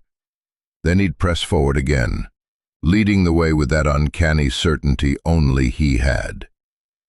Caleb's breath came slower as the incline increased. His legs burned, but he didn't let up. Evelyn's voice, her broken scrawl in the journal, pulsed in his memory. If I disappear, check the woods. There were tracks, barely. About 5 miles in, Valor stopped. Caleb crouched beside him. In a drift, partially protected by a rock outcrop, a series of prints had pressed into the snow. Human, booted, faint. He traced one with his glove. "Too small for a man," he murmured, "but too wide for a child." They weren't recent, maybe a week old, maybe less, but they were real. More startling, another set veered off just ahead. Animal prints. At first glance, they looked canine, but deeper, heavier. Wolf? Caleb rose slowly, hand hovering near his sidearm. Valor remained still, but his body stiffened slightly. "Let's keep moving," Caleb said under his breath. "She's close. I can feel it." The final mile bent northward. A single chimney leaned at a precarious angle, and a curl of smoke twisted faintly into the gray sky. Someone was inside. Caleb paused at the edge of the clearing. His pulse quickened, not with fear, but with something colder. He crouched and gave Valor the hand signal for stillness. The dog obeyed, his gaze locked on the cabin's front door. They waited a full minute. No movement. Then, slowly, Caleb rose and stepped forward, crunching over the snow. There was no car, no generator hum. Just that wisp of smoke and the brittle quiet of a place trying to forget it was still alive. He approached the front door. It had a rusted latch. No name, no welcome sign. Just above the doorframe, something was scratched into the wood. A single letter. E. Caleb's breath hitched. He looked down at Valor. The shepherd gave a low, throaty exhale, not a growl, something softer, expectant. Caleb raised his hand, knocked once, then twice, then waited. From inside, the shuffle of feet, and the unmistakable sound of a lock clicking into place. At first it was only the eyes, 2 pale irises peering out through the cracked cabin door, frightened, sunken, rimmed with red. A breath fogged the wood in front of her face like a ghost trying to speak. Then, slowly, a woman emerged. She looked like she had been carved from the forest itself, cheeks hollowed by hunger, hair matted with ash and ice, skin the color of worn paper. A blanket draped her shoulders like a shroud, but it was her silence that screamed the loudest. Valor let out a single bark, not loud, not warning. It was something else. Recognition, maybe. Relief. A sound only meant for her. The woman's legs buckled. Caleb stepped forward instinctively, but it wasn't into his arms she fell. It was into Valor's. She collapsed to her knees in the snow, face pressed into the thick fur of the German shepherd's neck. Her thin fingers gripped the sides of his vest like a lifeline, and she sobbed, not loudly, but with the broken rhythm of someone who hadn't spoken to another soul in months. Valor didn't move. He stayed perfectly still, eyes half closed, head lowered, as if he knew, as if he'd been waiting for this moment too. Caleb crouched beside them. "Evelyn?" She looked up slowly. Her voice came in fragments, like glass rattling in a box. He's a police dog." "Yes," Caleb said gently. His name is Valor. I'm Lieutenant Caleb Hart. Her lip trembled. He didn't bark at me. No, Caleb said. The fire. We found them in time. Evelyn blinked, and the world behind her eyes began to move again. She opened her mouth, but no words came. Just a sound, low and trembling, part joy and part disbelief. She swayed, one hand over her chest like she needed to steady her heart. Then abruptly she slumped sideways. Caleb caught her just before she hit the snow. Her pulse fluttered under his fingers, thin but there. Her skin was cold, not frostbite, but close. Her nails were cracked. She smelled of smoke and damp wood, and something else, metal maybe, old blood. Valor stayed close, his body shielding her from the wind. Caleb pulled out the emergency blanket, wrapping it around her as he tapped his radio. This is Lieutenant Hart. Found Evelyn Langston alive. She's in critical condition. Requesting med evac at grid coordinates 17 Hawthorne Ridge. Cabin 112B. He paused. Bring heated saline and trauma protocol. There was static. Then a voice confirmed. ETA 20 minutes. Caleb looked down at Evelyn. She was half conscious now, her lips moving without sound. He leaned close. Tell Aiden, she whispered faintly. I kept the blue backpack. Caleb smiled, tired but full of something steady. He still has it. He didn't let go. Her eyes fluttered closed. He didn't move her. He just stayed there, kneeling beside her, one hand resting on Valor's shoulder, the other holding her pulse. The snow thickened. Above them the pines bent in the wind like they were bowing to something unseen. And for a moment, in that clearing where the frost met skin and fur and breath, time held its breath. Evelyn Langston had been erased, but she was still here. The rotor wash whipped fresh snow into furious spirals as the medical helicopter settled onto the flood-lit pad behind Everpine General. Night had fallen hard, an ink-black sky pricked with brittle stars, but inside the cockpit, Lieutenant Caleb Hart barely registered the cold. His gaze never left the woman strapped to the gurney beside him. Evelyn Langston looked impossibly small against the orange backboard. An oxygen mask fogged with every shallow breath. IV lines snaked beneath the thermal blanket. Yet through the grime and exhaustion, there was a stubborn pulse of life in her, something the forest, the fire, and 3 years of terror had failed to extinguish. As soon as the skids kissed concrete, 2 ER nurses rushed forward. Caleb hopped out first, boots skidding on ice, then helped guide the stretcher down the ramp. Valor padded close behind, harness clinking in the wind, ears flattened against the roar of blades. Inside, fluorescent light swallowed them whole. The hallway smelled of antiseptic and overboiled coffee, but Caleb tasted relief for the first time in days. By the voice rough from the flight. Coherent earlier, but slipped in and out on the way. Myers nodded. We'll warm her slow. Any head trauma? None visible. Mental status fragile but oriented. Good. Let's get her breathing steady, then bring the boys. She lowered her voice. They haven't spoken a full sentence since the fire, Caleb. This may be the break we need. The team disappeared behind a set of double doors. For a moment, Caleb simply stood there, unable to move, body humming with adrenaline and something softer, almost foreign. Hope. Valor nudged his hand. The lieutenant exhaled, gave the shepherd a grateful scratch, then turned toward pediatrics. Room 212 felt smaller than Caleb remembered, maybe because Aiden and Micah occupied every inch of it with their anxious silence.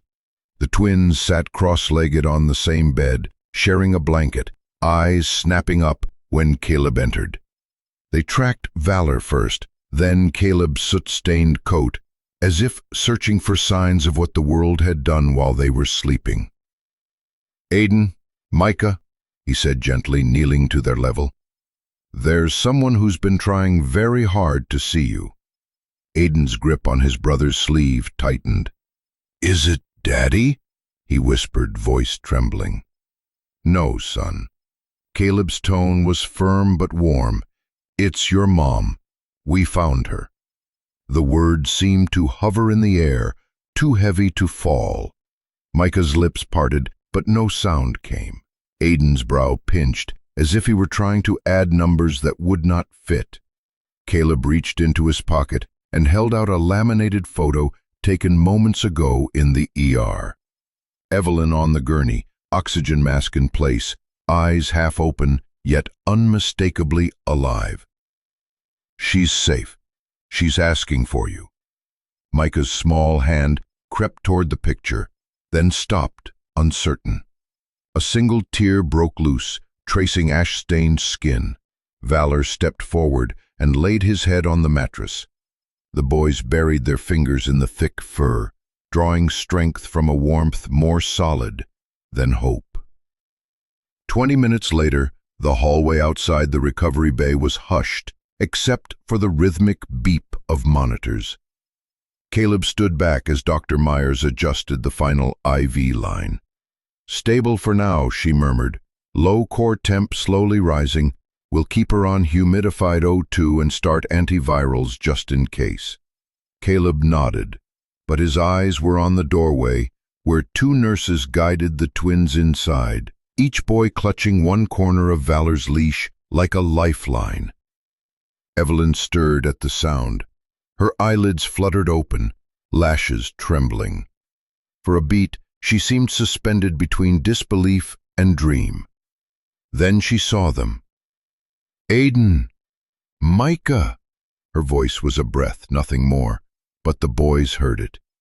They rushed forward, cracked in the middle, fragile as spun glass. "I couldn't. Whatever else she meant to say dissolved beneath the tidal swell of emotion.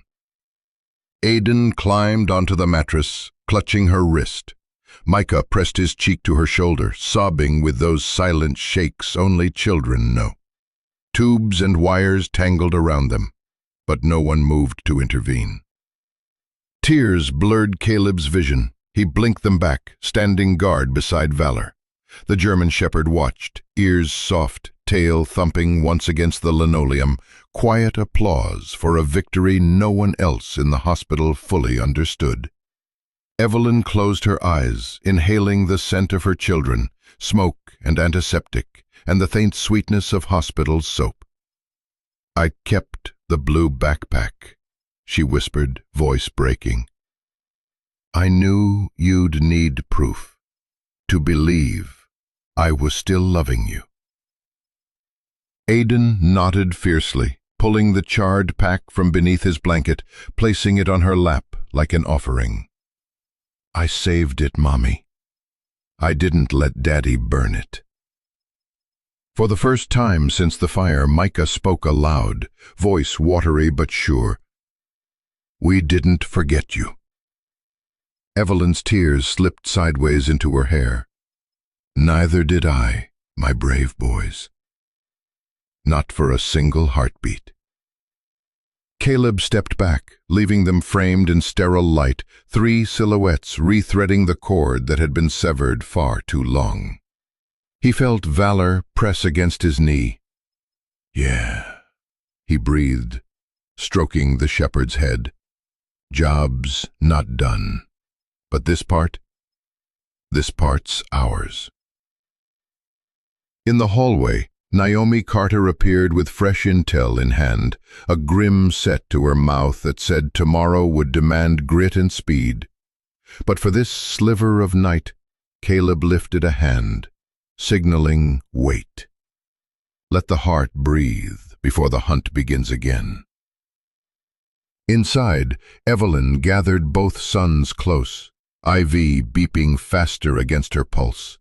3 sets of shoulders shook, theirs in relief, hers in release.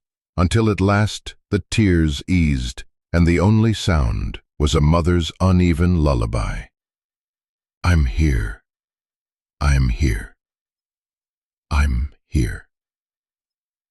Outside, the storm continued its soft siege on Everpine, but in room 219, where fear once reigned, love was louder, steady enough to drown even the wind. The reunion should have ushered Evelyn straight into sleep, but 2 hours later, the room was humming, monitors ticking quicker than before, oxygen mask fogging with shallow breaths. Overhead, the fluorescent strip light felt harsher, as if memory itself had turned it up a notch.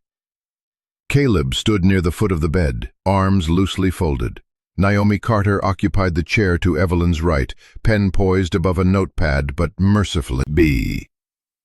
She shifted upright, winced at the IV tug, but kept going. He wasn't always violent. Control grows the way mold does, silent until the walls stink. The first time I tried to leave, Aiden was 3. Derek broke my phone and painted a picture in my head. Her gaze drifted toward the boys sleeping on the adjacent cot. He told me fire erases mistakes faster than dirt. Caleb's jaw flexed. Naomi leaned forward. The gas cans, those were his? Evelyn nodded once. He stored them under the porch, said they were for the generator, but I saw the way he watched the boys play near the curtains. Fabric, tinder, everything was calculation to him. Her breathing quickened. The pulse ox alarm chirped. She flinched at the metallic beep, shoulders jerking as though expecting a door to slam. Valor rose and placed his chin on the mattress edge. Evelyn's trembling fingers found the shepherd's head and threaded through the fur. The monitors quieted. Caleb softened his tone. "Tell us about your last attempt." 2 months ago, she whispered. I'd saved cash, small bills, hid them behind a loose brick in the pantry. Aiden helped me once when Derek was gone for parts. We thought it was a game. Her eyes flooded, guilt carving new lines across her face. But Micah had a fever that night. I delayed and Derek discovered the missing money. He made a bonfire in the yard, tossed every photograph he could find. She shivered. Said next time he'd burn everything. Wife, kids, house, nothing left but a story he could control. Caleb glanced at Naomi, who scribbled, "Threat to burn family premeditation," across her page. I waited until he left for a parts run, Evelyn continued. Stole his truck, drove south, found that old ranger trail past Briar Lake. Cabin felt abandoned. Perfect. I signed the hardware receipt as Leah James so no one would trace me. I thought I'd get the boys next. I thought. Her words crumbled. Tears spilled without sound. She pressed Valor's head harder, nails digging, but the dog didn't budge. Naomi spoke gently. "He tracked you." "Yes. Cut the fuel line before I could return. I started walking. Winter came sooner than I had boots for." Her breathing stuttered into a shallow wheeze. Eyes darted toward the doorway as though expecting Derek's silhouette to materialize. Caleb stepped closer, voice low. "Evelyn, Derek is under surveillance. He won't reach you or the boys again." "Surveillance?" Her laugh snapped, brittle. "He'll smell it. He always does. Then he'll run, or worse, he'll light a match high enough that seeing it becomes the punishment." The pulse alarm shrieked again, heart rate spiking. She clutched her chest. "Smoke. Can you smell it?" Naomi shook her head, eyes wide. Caleb caught the creeping wave of panic rolling in. Classic flashback, sensory bleed from trauma to present. "Not here," he said firmly. "Feel the sheets, cool cotton. Hear the vent, a steady hum. That's now, not then." Evelyn closed her eyes. Valor inched up, setting one paw atop the blanket, adding tactile weight. Slowly, the beeps steadied. A quiet knot broke the stillness. Dr. Myers peeked in, assessed the scene, then retreated, offering space yet promising watchful eyes. Caleb lowered his voice to a vow. "We'll move you and the boys to a secure unit tonight. No names on the door, only staff we trust. Naomi is petitioning a protective order statewide." Evelyn's shoulders sagged, exhaustion taking hold. The protect orders didn't save me before. They will now, Naomi said, voice steel wrapped in silk. Because this time the department is listening, and so is the FBI. We have your journal, the crawl space, hospital photos, your statement, and soon, Derek's arrest. The storm outside rattled the window as if to test the promise. Evelyn exhaled, gaze softening toward her sleeping sons. I held on for them, she murmured. But tonight, holding hurts. Caleb reached out, resting 2 fingers on her wrist, light, respectful. Rest. Let us hold the rest of it for you. Valor curled at the bedside, keeping one watchful eye on the doorway. In the dim glow, Evelyn allowed her eyelids to fall. Yet even as sleep claimed her, one hand remained buried in the shepherd's fur, anchored to the present by warmth that would not burn her. The corridors of Everpine General were hushed at 2:17 a.m., lights dimmed to lavender, nurses speaking in coffee-soft murmurs. A single deputy sat at the security desk near pediatrics, head bent over a crossword. The building felt wrapped in cotton, every footstep muffled. It was the hour when even grief dozed. Downstairs the service elevator chimed, a lone custodian rolled out a mop cart, gray coveralls hanging loose, hood drawn so low his face was only a shadow. An ID badge swung from his chest, too pristine for its plastic sleeve, reading, Campus Sanitation. He moved slowly, but his eyes flicked, counting cameras, timing rotations.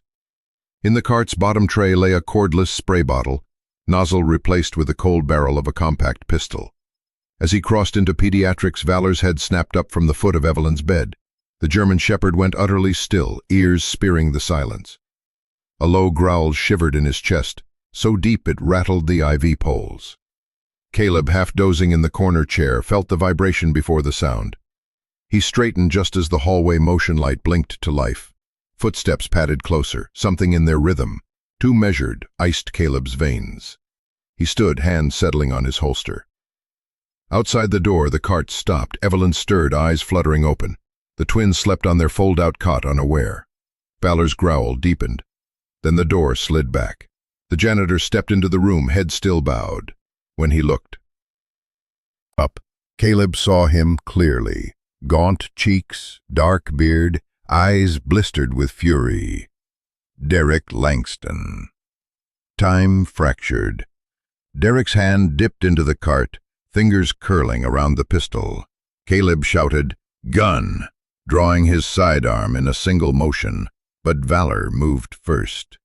The dog launched, a black-tan missile of muscle and intent. He hit Derek square in the chest. Metal clattered across the linoleum as teeth found forearm. Derek howled, stumbling back into the hallway wall. The pistol skittered beneath a supply cabinet, but Derek was strong, desperation strong.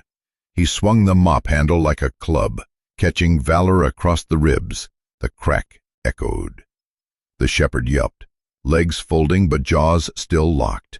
Caleb closed the distance, boot crushing the mop handle, free hand wrenching Derek's wrist. The man twisted, eyes wild. "They're mine," he spat. With his unpinned arm, he reached for a hidden knife at his belt. Too late. Caleb hammered an elbow into his sternum. Air whooshed out. Derek sagged, Valor still clamped to his sleeve. Caleb kicked the knife away, snapped cuffs onto bloody wrists, and hauled Derek, face first, to the floor. "Stay down," he hissed, breath ragged. Security alarms wailed awake. Nurses flooded the hall. Naomi sprinted from the stairwell, weapon drawn, eyes flashing from Caleb to Derek to the dog. Valor released his grip at Caleb's command, but as he stepped back, the shepherd's front leg buckled. A red ribbon bloomed against pale fur. "Medic," Caleb barked. 2 nurses rushed in. One knelt beside Valor, pressing gauze to the gash, whispering soothing nonsense that sounded like prayer. Evelyn sat upright, shaking, hands shielding her mouth. The boys startled awake, confusion turning to terror until they saw Caleb's steady posture. Derek bound, Valor hurt, yes, but alive. Caleb knelt, pressed a palm to the dog's flank. "Easy, hero. You did it." Valor's tail thumped once, weak but certain. Deputy Miles arrived to haul Derek away. The man's eyes never left Evelyn. "I told you," he rasped, voice ragged with loathing. "If I can't have them, nobody." Caleb's glare sliced the words in half. "You'll have iron bars and silence." As Derek was dragged out, Evelyn exhaled a sob, equal parts relief and release, and the boys rushed to Valor, tiny hands stroking uninjured fur. The dog nudged their palms, eyes half closed. Dr. Myers pushed in, stethoscope swinging. "Let me see him." She examined the wound, deep but clean. "Stitchable. He'll limp, but he'll live." She smiled at Valor. "Braver than most men I know." Caleb's shoulders sagged, adrenaline ebbing. He holstered his weapon. Reassembled family and their wounded guardian breathed the same quiet air. Proof that even in the darkest hour, love can bite back. The storm that had hammered Everpine for 3 straight days finally broke at dawn, leaving ragged clouds snagged on the pines, and a hush so deep it felt like the town itself was holding its breath. Inside the sheriff's evidence room, an old storage space that smelled of cardboard and damp linoleum, Caleb Hart stood beneath a single buzzing bulb, turning a slender flash drive between his fingers. It didn't look like much. Matte black casing, no label, the kind of generic giveaway handed out at trade shows. Yet he handled it as if it were nitroglycerin, because half an hour earlier, Naomi Carter had slid it across his desk with 4 simple words. Evelyn hid this too. Now Caleb exhaled, slotted the drive into the department's aging desktop, and closed the door against hallway noise. Valor, his forelegs stitched and bandaged, cone long since rejected, lay on the floor at his heel, tail sweeping a slow metronome across the concrete. Even half sedated, the shepherd refused to let Caleb out of sight. A folder titled Lesson Plans popped up. Caleb clicked. Inside were innocuous Word files named Spelling Week 3, Art Project Fall, Math Games. They were decoys, he was sure. He right-clicked each one, scanning properties, until he saw the largest file, a hidden audio track embedded in spellingweek3.docx. His pulse drummed. Headphones on, he hit play. Static, then footsteps on creaking boards. Evelyn's hurried breathing. So intimate, he felt like an intruder. A door clicked. Hinges whined. Then a man's voice leaked through. Derek's, low and menacing. The conversational cruelty of someone rehearsing a speech for an audience already caged. You think taking them will save them. You take them, and I burn it all, Evelyn. You, the boys, the house. I'll stand outside with a coffee and watch the smoke, and when the sirens come, I'll tell them you did it. You were unhinged, they'll say. No one believes a teacher over a husband. A brittle gasp, Evelyn's. Papers rustled, maybe the journal. Her whisper was a wounded animal. You'll never touch them again. He laughed, soft, confident. I already touched them. Every time I tell them their mother's weak, I'm shaping them. When they wake screaming, they'll come to me, because fear needs somewhere to sleep. Static, yet even unverified, the recording bled truth. The kind juries heard in the marrow. The door opened, Naomi slipped inside, laptop underarm. Anything? Caleb's voice was steel, enough to bury him. She nodded once, understanding the weight behind the words. Judge Lyall moved up the preliminary hearing to Friday. DA wants audible threats, pattern of coercion, proof of arson. That file checks all 3 boxes. Caleb handed her a second thumb drive. Clone. Keep the original in evidence with double lock. Naomi pocketed it. Valor's vet clear him for court? He'll limp, Caleb said, stroking the shepherd's neck. But he'll walk. Jury's going to see the teeth marks on Derek's forearm and Valor's stitches.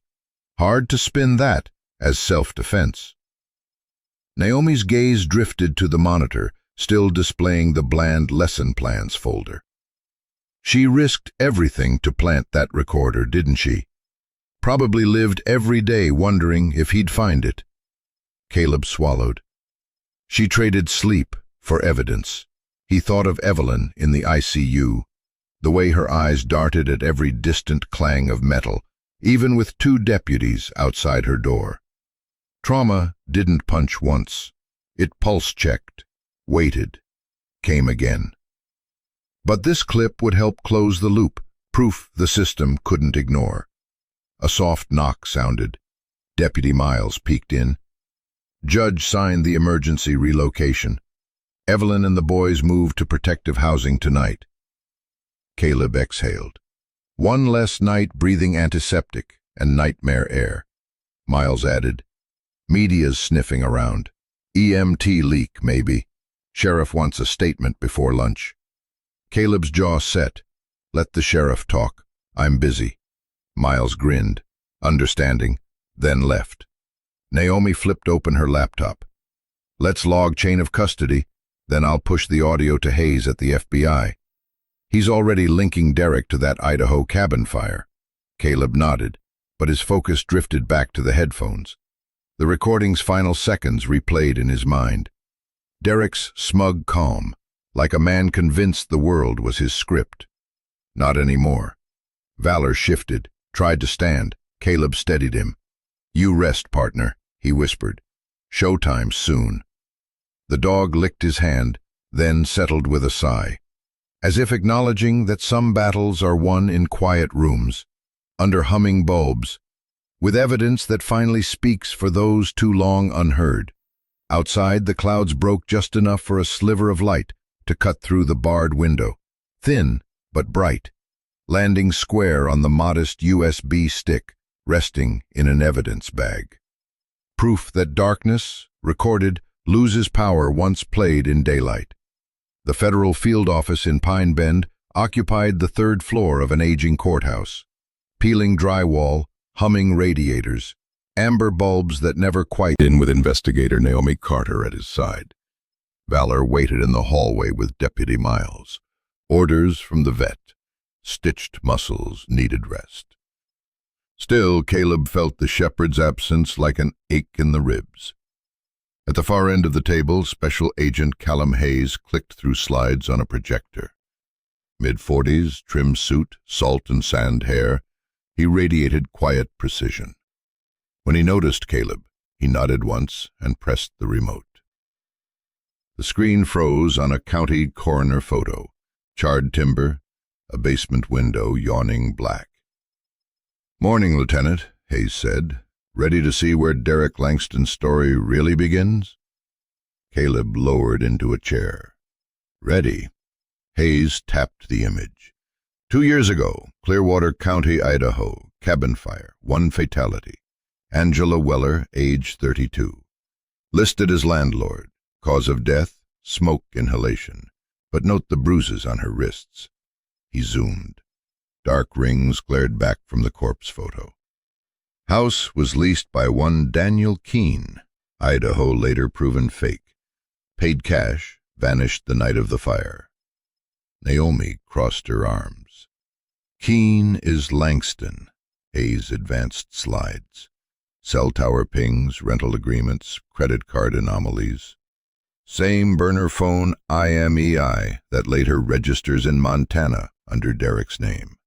Same hardware purchases, gas cans, heavy locks, prepaid phones, patterns consistent. Caleb exhaled. So Angela wasn't a random tenant. She was another target. Likely partner or girlfriend, Hayes said. Witness, her sister, claimed Angela talked about leaving an abusive relationship, but gave no name. Day before the fire, Angela withdrew $800 in cash and bought 2 children's backpacks, though she had no kids. He paused. Sound familiar? Naomi's pen stilled mid-scribble. She was planning to flee with someone's children. Hayes clicked to the next slide, an evidence photo of a duffel bag unearthed behind Derek's Pine Bend apartment. Inside, 6 passports. All manufactured by the same counterfeiter near Spokane, Hayes explained. 3 in Derek's various aliases, 2 for Evelyn, 1 maiden name, 1 is Leah James. And this, he zoomed on the 6th passport, toddler photo. Name, Elliot Kane, Canadian citizen. Birth date altered by 6 months from Aiden's real one. Caleb's jaw flexed. He rebranded his own son. Naomi leaned closer. Her voice shook with outrage. He would have used that passport to cross them into Alberta. Start over. Hayes nodded.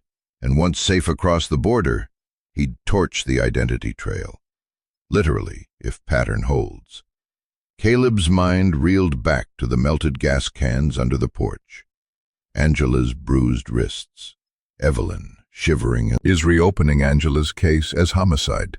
Derek Langston will face 2 states and the feds. Even if he manages a miracle in Montana court, there's nowhere left to run. Naomi released a breath she hadn't realized she'd been holding. How soon can we move him? U.S. Marshals will extract today. Hayes folded his hands. But a word of caution. Men like Langston get desperate the closer the walls close.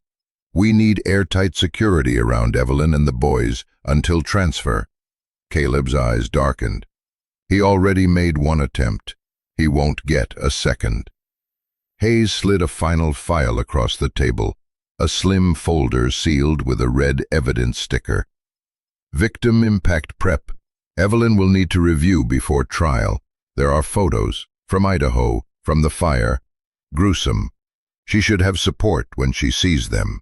Caleb took the folder, thumb caressing the seal. He pictured Evelyn's face when she reunited with her sons, the fragile hope threading her features. Then he imagined that hope fracturing under autopsy prints and crime scene ash. I'll make sure she's not alone. Hayes stood, offering a hand. Good work, Lieutenant. Without Valor's alert, your persistence, and Evelyn's courage, this could have ended in another basement and another obituary. Caleb shook it, grip firm. We're not done until a jury says guilty. As they left the room, snow began to patter against the window, soft now, harmless. Naomi tucked the counterfeit passport photo into her file. Elliot Kane, she muttered. He even stole their names. Caleb glanced at the corridor where Valor waited, ears lifting at his approach. Then we'll give them back, he said. Names, nights without sirens, everything.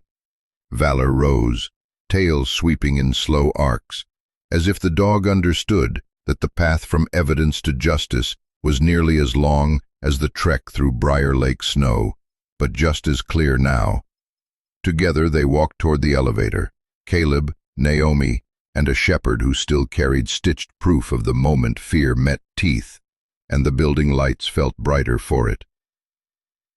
Snowmelt drummed a patient rhythm against the courthouse gutters, but inside courtroom 2B the air was tight, every breath held as if the building itself were waiting for a verdict.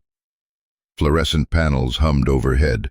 Wood polish and old radiator heat mingled with the scent of winter coats still damp from sleet. At the prosecution table, Lieutenant Caleb Hart sat flanked by Investigator Naomi Carter and Assistant District Attorney Lydia Cho. In front of them, towered binders of evidence, photos of a charred crawl space, screenshots of burner phone pings, the pristine USB recorder, 6 counterfeit passports sealed in plastic. Resting on top lay 2 crayon drawings, laminated for protection. One showed a cabin in flames, the other a stick-figure mother shielded by a brown and freshly bandaged forearm, fang puncture still livid beneath gauze. His attorney whispered, but Derek's eyes barely moved. For once the arrogance had leached away, replaced by the grave vacancy of a man who'd miscounted his exits. Judge Margaret Liao, all silver hair and uncompromising jawline, called the court to order. State v. Langston, docket 23147. Charges: attempted murder, arson, kidnapping across state lines, possession of fraudulent documents, and conspiracy to commit homicide. No jury. Derek had waived that right in a bid for leniency, trusting bench trial speed. It would be his final miscalculation. Evelyn entered on steady legs, but the hush that fell made every step sound like thunder. She wore a plain navy dress, sleeves long enough to hide lingering bruises. Her hair, newly washed, framed a face still thin yet luminous with will. ADA Cho guided her through foundational questions: name, profession, the date she first feared for her life. Then, "Mrs. Langston, why did you plant a recording device in your home?" Evelyn's hands trembled. She folded them in her lap. "Because no one believed bruises you couldn't see," she swallowed. "But voices. You can't hide tone when you think no one else is listening." Cho played the clip, Derek's threat. "I burn it all." "No one believes a teacher," rose through the speakers like smoke. Jurors might have shifted. Here only the judge's eyes narrowed. Evelyn continued, voice woven with nerves and resolve. She described the crawl space, nights counting floorboard knots overhead, tallying days with fingernails against cement. She spoke of the boys, whispering through vents, of the first time she tried to run, but returned at knife point, of the final desperate hike to the Hawthorne Ridge cabin. Cho placed the laminated drawings on the evidence rail. Evelyn's breath hitched. "Aiden drew those, after Derek told them I was bad. It was his way to record the truth before he forgot what it looked like."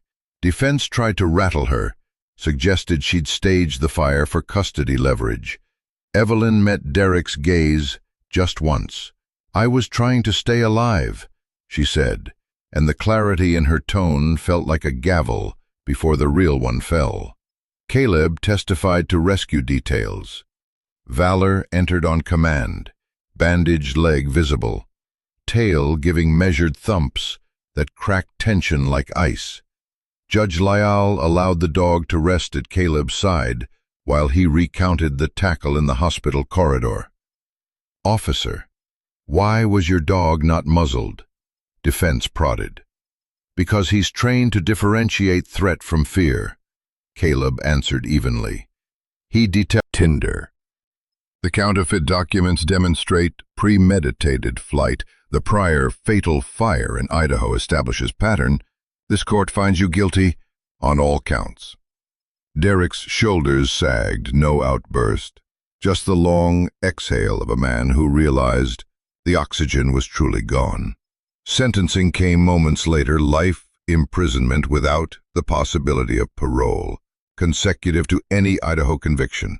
The bailiff snapped cuffs, metal clicked like a lock, sealing on history. As gurneyed benches scraped back, Evelyn stayed seated, fingers white-knuckled on the rail. Caleb reached her just as the room's murmurs swelled, reporters beckoning, deputies clearing aisles. She looked up, pupils wide, lips parted, as if she'd forgotten how to breathe. "It's over, Evelyn," he said softly. "He can't hurt anyone again." Her knees gave. Caleb caught her before she hit the oak floor. Naomi signaled for EMTs already on standby. Evelyn's eyes rolled but then fluttered open, a single tear tracking down her cheek. "Safe," she whispered, right before fainting into Caleb's arms. A collapse, not from weakness, but from the body finally surrendering. the weight it had carried too long.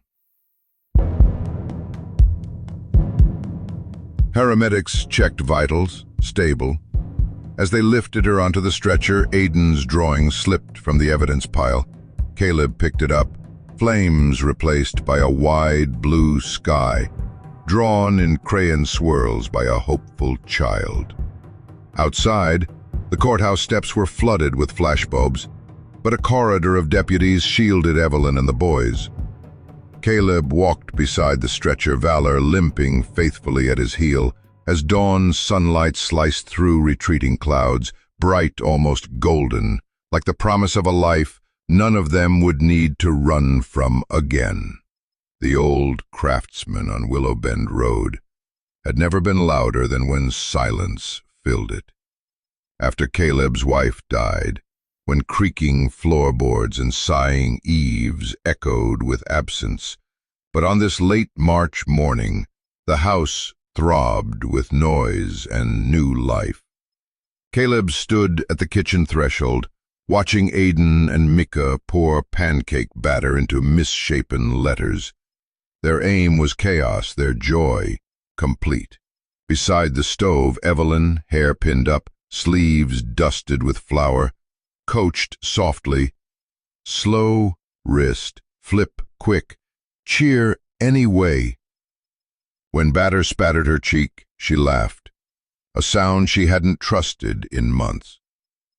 Caleb smiled, a rusty expression, as he rescued a lopsided A from burning. "Start the turn before fear kicks in," he said. Aiden grinned, cheeks powdered white. From the living room came the crackle of firewood, Valor, their wounded German shepherd. Evelyn blushed. Caleb hung the bag on a hook, labeled donations. "House rule," he told her. "You stay, you eat. No receipts." After breakfast, the boys built a blanket fort in the den. Evelyn drifted to Valor, kneeling beside him. "I never thanked him," she whispered. "He took the bullets meant for me, twice." Valor nudged her wrist in reply. "It's done. Rest now." Caleb, watching from the doorway, remembered the night he'd brought Valor home to a grief-stilled house. Dogs, he'd learned, teach hearts to reopen. By twilight, grilled cheese sizzled on the cast iron. Naomi worked at the kitchen table. The twins fought imaginary dragons. Evelyn set the table and paused at an empty fourth chair. "That was your wife's seat," she said. Caleb nodded. "She'd have liked you. You'd have beaten her at Scrabble." Evelyn smiled. "Scrabble requires peace. This," she gestured at the chaos, the warmth, the dog, "feels like peace." Later, under firelight, Evelyn whispered to Caleb, "They asked if this is forever." "What did you tell them?" "That forever is just today, practiced again tomorrow." She looked up. "Can we practice here a little while longer?" Caleb's answer came without hesitation, "As long as you need." Outside, snow melt dripped. Inside, cocoa cooled. Valor sighed into sleep. The house no longer a monument to loss, but a refuge, rebuilding 4 fractured hearts. And for tonight, that was enough. A week later, the Pine Bend courthouse hummed with spring light and floor wax. Caleb, in dress blues, clutched a slim folder, guardianship papers, medical affidavits, school letters, and Aiden's crayon drawing tucked in like a secret weapon. Beside him, Evelyn sat nervously, though her color had returned since the trial. Down the hall, the boys tackled a puzzle. "Micah's timing Aiden on word searches," she murmured. "He calls it brain hide and seek." Caleb grinned. "That's new." She looked at him. "You're sure about this?" "They already feel like my heartbeat walking outside my chest." The bailiff opened the door. Inside, Judge Lyle's office balanced law and sunlight. Naomi sat in the corner. Valor lay at Caleb's heel, watching. The judge flipped through pages, smiling faintly. The boys wrote, "We feel safe with Officer Caleb because the dog thinks he's good." She handed them the final order. Evelyn signed first. Caleb followed, recalling bedtime comics, packed lunches, and the time Aiden had whispered, "Night, Dad." "Are you ready for this responsibility?" Judge Lyle asked. Caleb met her gaze. "They already call me Dad when they forget to be afraid. I'd be irresponsible not to hear it." She stamped the document. "So ordered." The boys burst out of the waiting room. "Did the lady sign it?" Micah asked. Caleb held up the paper. "Official Dad now, if you'll have me." Twin arms flew around his neck. Naomi snapped a photo as Valor nosed his way into the hug.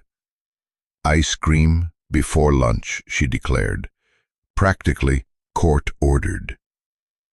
On the steps, Evelyn slipped her arm through Caleb's.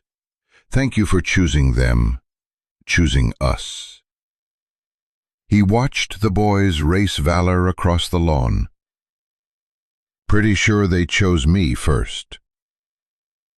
The courthouse bell tolled noon, and under that bright clang, a once-burned family stepped into the sun, ready to practice forever again tomorrow. The alarm chirped at 6:15 a.m., but the house on Willow Bend was already awake. Micah argued with the toaster. Aiden wielded a whisk like a baton. Caleb juggled eggs, coffee, and a calendar with a red circle around one line, E, first day. Evelyn walked in, cinching her sage wrap dress. "You promised not to start without me."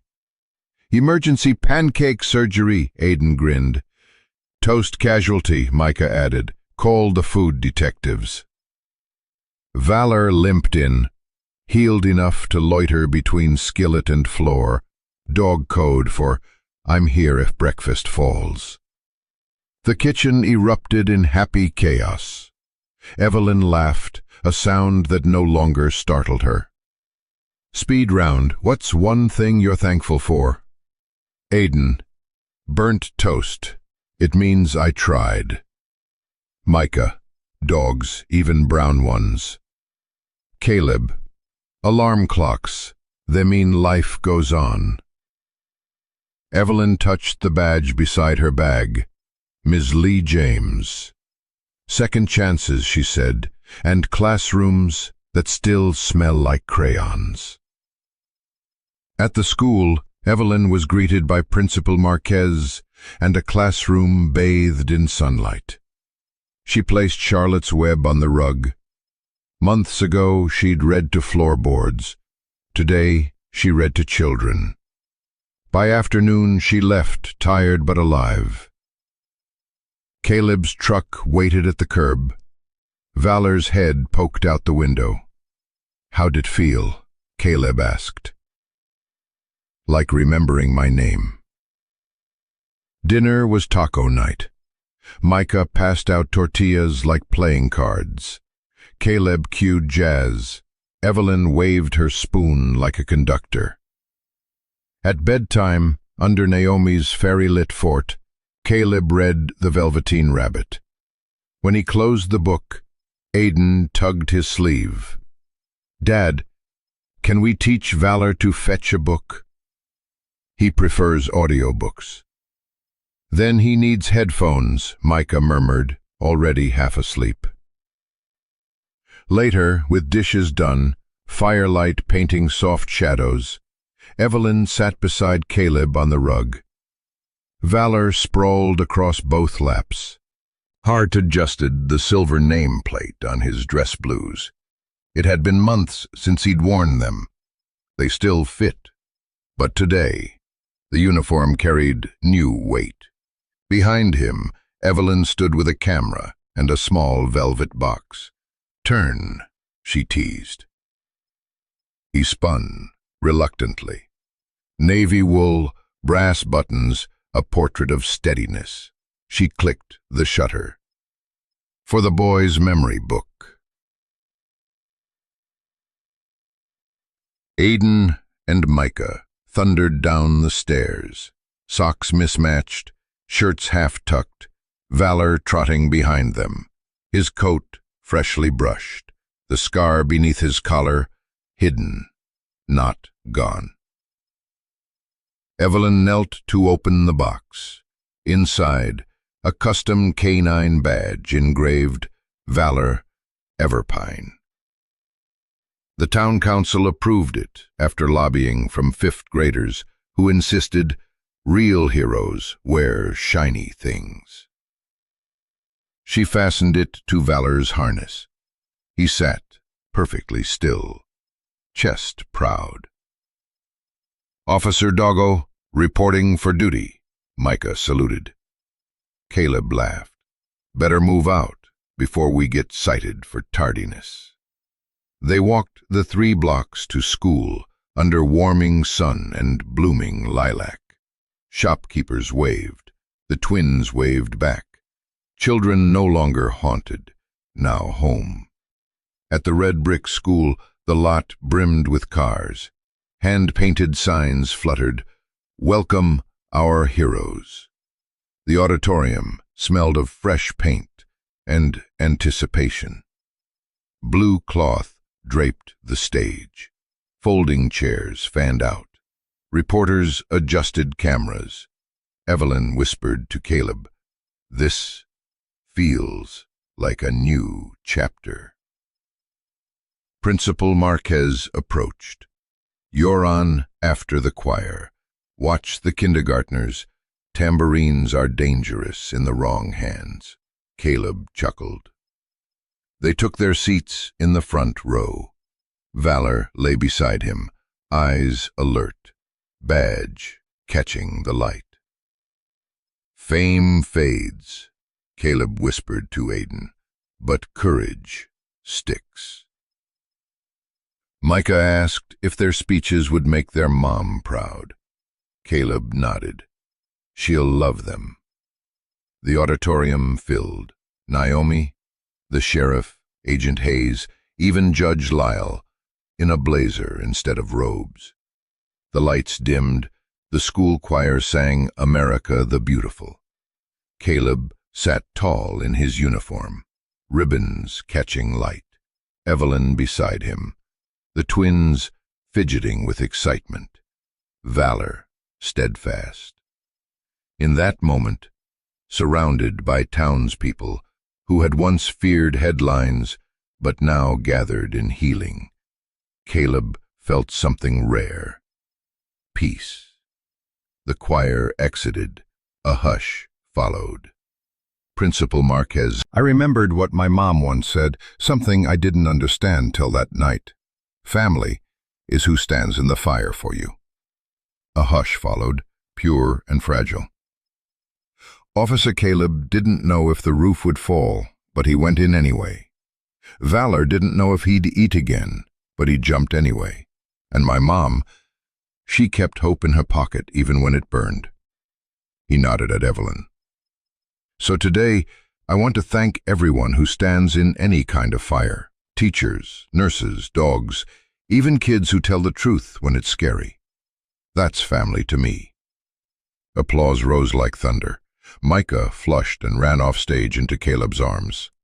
"That's your boy," Evelyn whispered. "Ours," Caleb corrected, holding them both close. The ceremony continued, but the story had already been told, shaky, short, and perfect. Late spring sun lingered past supper. The family returned to the Craftsman house with cheeks sore from smiling and hearts stretched wide. As Caleb unlaced muddy dress shoes, the twins burst past with masking tape and crayon-streaked poster paper. "Don't peek," they shouted. Minutes later, Aiden returned, breathless. "All set, but you have to look together." Evelyn took Caleb's hand.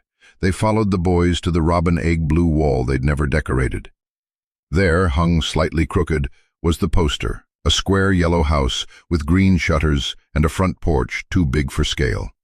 5 stick figures stood smiling, Caleb in uniform, Evelyn with golden hair, 2 freckled boys, and a brown-black dog. Above the roofline, scrawled in uneven red letters, "Home." Micah hesitated. Then, "I said sometimes you have to draw something to believe it." So we drew it real big. Evelyn knelt, gathering them close. "I believe it," she whispered. Valor padded forward, sat beneath his drawn twin, tail wagging like a living signature. They ate leftover ZD picnic style beneath the poster. Evelyn raised a root beer. To art that tells the truth faster than grown-ups can. They toasted. Caleb looked at the poster anchoring the room, now a sky, now a symbol. He imagined future photos beneath it. Science fairs, first teeth, puppy sidekicks. Later, with dishes done, Evelyn leaned into him on the couch. When the fire took everything, I thought rebuilding meant finding the old pieces. Turns out it's crayons on a Tuesday wall. And pancakes shaped like letters, Caleb added. She grew quiet. All the time. But Micah said something, that family stands in the fire. He didn't say we have to stay there. Evelyn exhaled, like someone letting go of smoke. Then let's stand here a while. Upstairs, under fairy lights and quilted ceilings, Caleb read Because of Winn-Dixie while Valor snoozed. Aiden had doodled superhero dog paws in the book margins. Caleb didn't mention it. Some art isn't meant for critique. When he finished, Micah asked, "Dad, do drawings last forever?" "If the tape's strong enough," Caleb replied. "We'll use better tape tomorrow, just in case," Aiden mumbled, already drifting off. At the doorway, Caleb paused, watching their peaceful breathing. No camera could capture this, but maybe crayon could. Downstairs, Evelyn straightened the poster, adding a fresh strip of tape. "Align now?" "Perfectly." They sat on the couch, shoulders touching. Outside, leaves rustled in the wind. Inside, the word home glowed softly under lamplight. Letters crooked, hearts aligned. And in that stillness, beneath a crayon sky, beside a dog who once walked through fire, the night offered its quiet truth. What fires destroy, love redraws. Spring arrived in Everpine like a slow exhale, the kind that unfurls tension from a clenched winter spine. First came the crocuses, shy purple flames along the creek bank. Then chartreuse buds dusted every aspen branch, and the mountains traded their white shawls for pine-scented breezes. By mid-April, the meadow behind the craftsman house hummed with life. Bees nosing dandelions, robins stitching dawn with their bright-throated thread. On a Saturday morning, warmed by new sun, Valor bounded through ankle-high grass, heeled legs stretching in fluid arcs. The shiny canine badge had been retired to Caleb's keepsake drawer, replaced by a simple collar etched, "Valor, family dog, defender of pancakes." Aiden and Micah chased after him, arms spread like airplane wings, laughter spiraling above the meadow in carefree thermals. "Bet he can't catch the blue one," Micah shouted, pointing to a swallowtail fluttering lazily. Valor launched after it. No limp, no hesitation, jaw open in a doggy grin. He leapt, snapped at empty air, landed in a spray of petals, then whirled to try again. The boys collapsed in giggles. Nearby, Evelyn knelt in the garden Caleb had once neglected, pressing tomato seedlings into rich soil. She glanced up, shading her eyes, smile widening as dog and children tumbled across sunlight. Caleb watched from the porch steps, coffee warming his palms. He thought of another day, snow choking the world, smoke painting the sky, and how impossible this scene would have seemed then. The cabin aflame, Derek's threats crackling louder than timbers, two boys pulled from ash, a dog streaking into darkness, with nothing but instinct and love guiding him. He closed his eyes, replayed that night. Valor veering toward the melted gas can, the twins curled beneath a table. Aiden's whisper, "Daddy locked us in." Caleb remembered the heat biting through his gloves, the crack of the back door give sprouts. Tiny, ordinary sounds, proof of aftermaths, made gentle. Caleb drained his cup and strode into the grass. "Who's winning?" he called. Aiden panted, hair plastered to his forehead. Valor's got 0 butterflies, but 1,000,000 style points. Uncleared metric, Micah countered, collapsing against the dog's flank. Valor flopped onto his back, tongue lolling, paws bicycling the air for belly rubs. Caleb crouched, running a hand along the once wounded leg. The fur had grown back thick, the scar a pale seam beneath. "All systems go," he murmured. Valor's tail thumped approval. Evelyn walked over, brushing dirt from her knees. "Gardens officially planted. Tomatoes, basil, and 2 surprise packets the boys insisted on. One marked Mystery Mix." "Could be flowers," Caleb said. "Could be giant beanstalks. Either way, adventure." She linked her fingers with his. "Remember when adventure meant code red at 2 a.m.? He chuckled, feeling the bone-deep difference between adrenaline and peace. "I prefer the seed packet kind." They stood together, watching while the boys tied a dandelion chain around Valor's neck like a war medal turned garland. A breeze lifted the chain, petals danced across the dog's muzzle. He sneezed, children shrieked with delight, and the meadow accepted the noise wholeheartedly. Caleb exhaled. "Here's a thought. When those tomatoes ripen, we jar the first batch, call it Second Chance Salsa. Sell it at the fall fair to raise canine unit funds." Evelyn raised an eyebrow. "A salsa side hustle?" "Community engagement," he insisted, "and valor on the label." Before she could reply, the boys barreled over. "Dad," Micah puffed, "Valor wants to race you." Caleb mock-groaned. "Buddy, your dog eats stairs for breakfast. I stand no chance." "Handicap," Aiden declared, grabbing Caleb's belt loop. "We ride." Both boys latched onto him while Valor stumbled to all fours, barking encouragement. Caleb straightened, hoisting each twin onto a hip. "3-legged race, canine division. Ready, set, go." He jogged awkwardly, boys squealing, Evelyn clapping. Valor sprinted ahead, spun back, nipped playfully at Caleb's heel, then shot forward again, pure joy in motion. When they finally collapsed in a heap, hearts hammering, Caleb lay back against the grass, sky an endless blue dome above. Aiden sprawled across his chest, Micah pillowed against his arm, Valor draped over all three like a living quilt. Evelyn knelt, camera clicking. Caleb closed his eyes and let the meadow's symphony soak in, wind in budding leaves, distant. "Buddy. Think Valor remembers the fire?"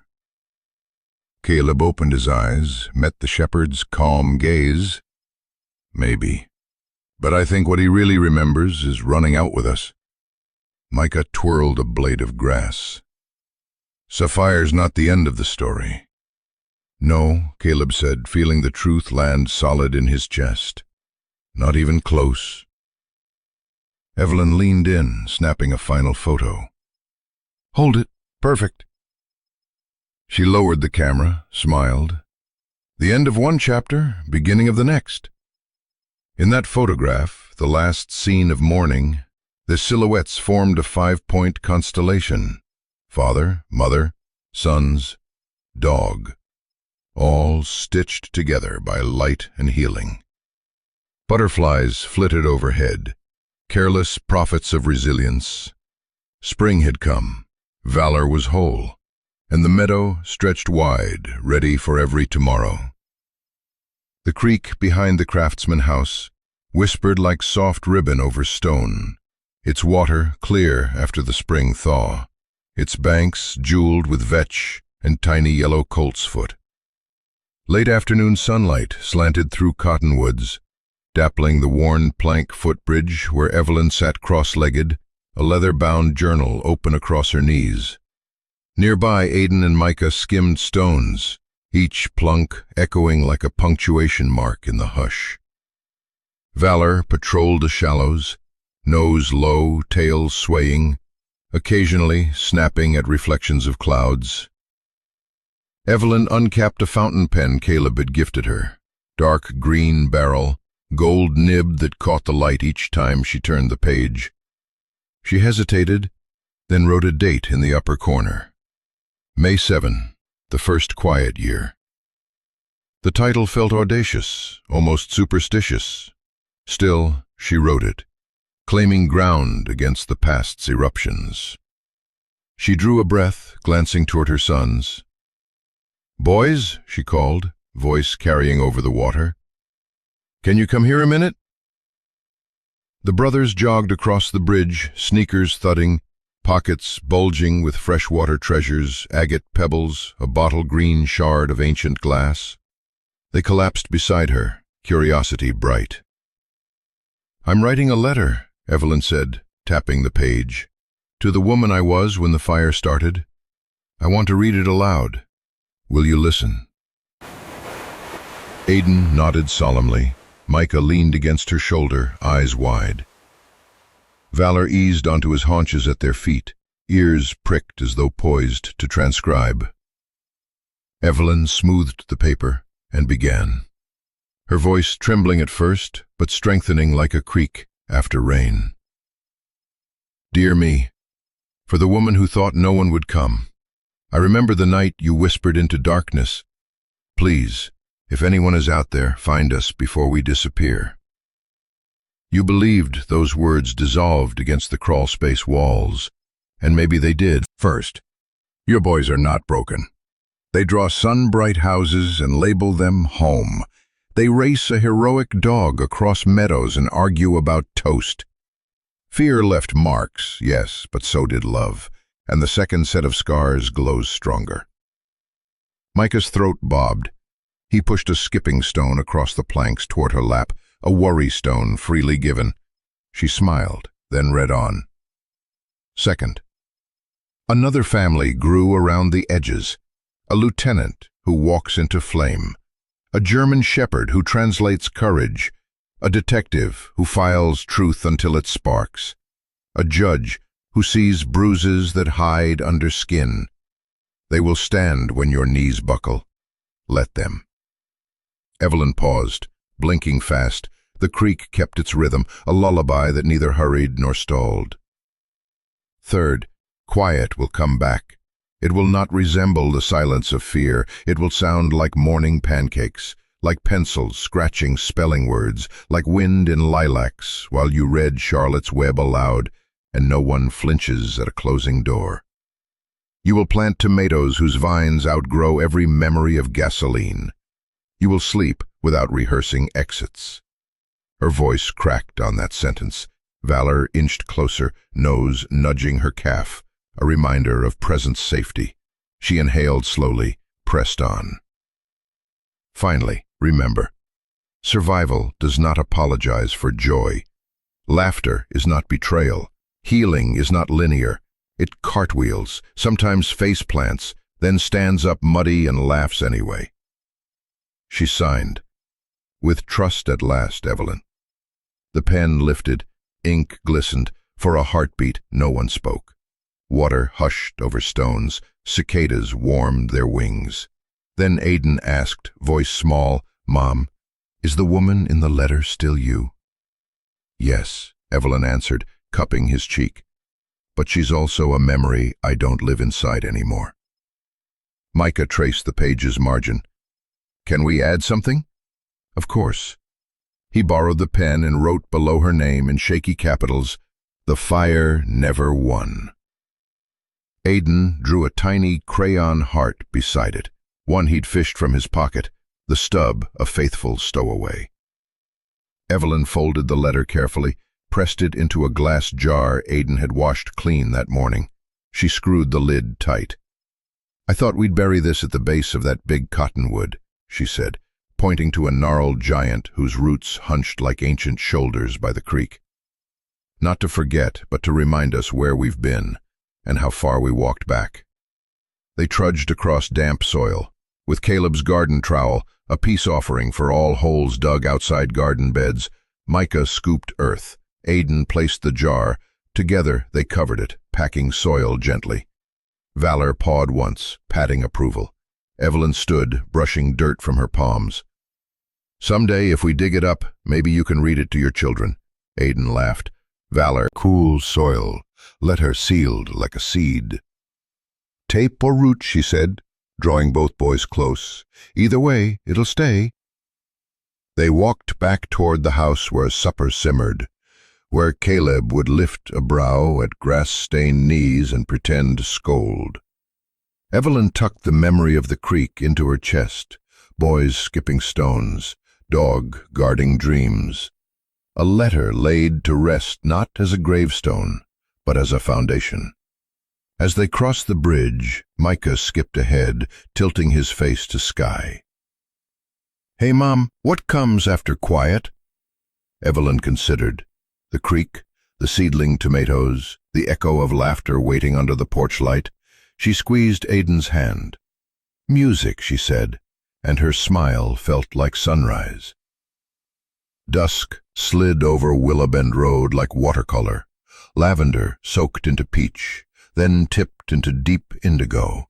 The craftsman's porch light flicked on automatically, casting a honey pool across weather-soft boards that had felt a century of seasons beneath them. Caleb Hart eased himself into the cedar rocker at the far end, an old Afghan draped across his lap more from habit than chill. At his feet, Valor settled with a grunt of dog satisfaction, hind legs stretched, tail thumping twice before stilling. The shepherd's healed muscles rippled beneath his coat each time he exhaled, and, from the porch swing hook overhead, a chime made from salvaged silverware tinkled a lazy harmony. Through the living room window, Evelyn was visible, curled on the sofa, reading The Miraculous Journey of Edward Tulane by Amber Lamp. Her lips moved silently with the words. Each turn of the page looked like turning a corner into safety. Upstairs, muffled giggles signaled the boys' clandestine flashlight dialogue. Aidan plotting tomorrow's garden monster hunt, Micah insisting Valor be their scout. Caleb smiled, sipping tea gone lukewarm, heart warmed anyway. He tipped his head back and closed his eyes, letting the rhythm of the house drape over him. Dishwasher hum, soft footfalls, distant creek gossiping with stones. For months he'd waited for hyper-vigilance to flare, an imagined smoke alarm in his brain, but tonight worry stayed curled like a cat refusing to move from a sun patch. A breeze lifted, lilac fragrance spilled across the porch, sweet and cleansing. Caleb inhaled, remembering that first patrol night when the air reeked of gasoline and fear. He looked down at Valor, scratched the place behind his ear that always earned a slow tail sweep. "We're home now, buddy," he whispered. Valor's eyes half closed, and he issued a contented huff, as if filing the statement under irrefutable facts.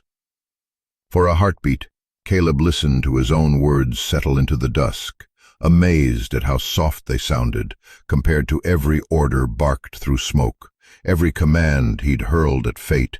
Evelyn's silhouette appeared, book tucked under her arm. She leaned against the jamb, watching him with that still new look of disbelief and gratitude intertwined, like she sometimes flipped a coin just to make sure the universe remained generous. "They finally surrendered to sleep," she whispered. Caleb gestured to the empty rocker beside him. She shook her head, smiling. "I'll give you two a minute." She pressed a kiss to the top of Valor's head, another to Caleb's hair, then let the screen door snick shut behind her as she disappeared back inside, leaving lamplight and laughter echoes in her wake. Fireflies winked on in the yard, blinking code across mown grass. Caleb chuckled when Valor lifted his muzzle to track one, eyes crossing comically. "Not even you can catch light," he murmured.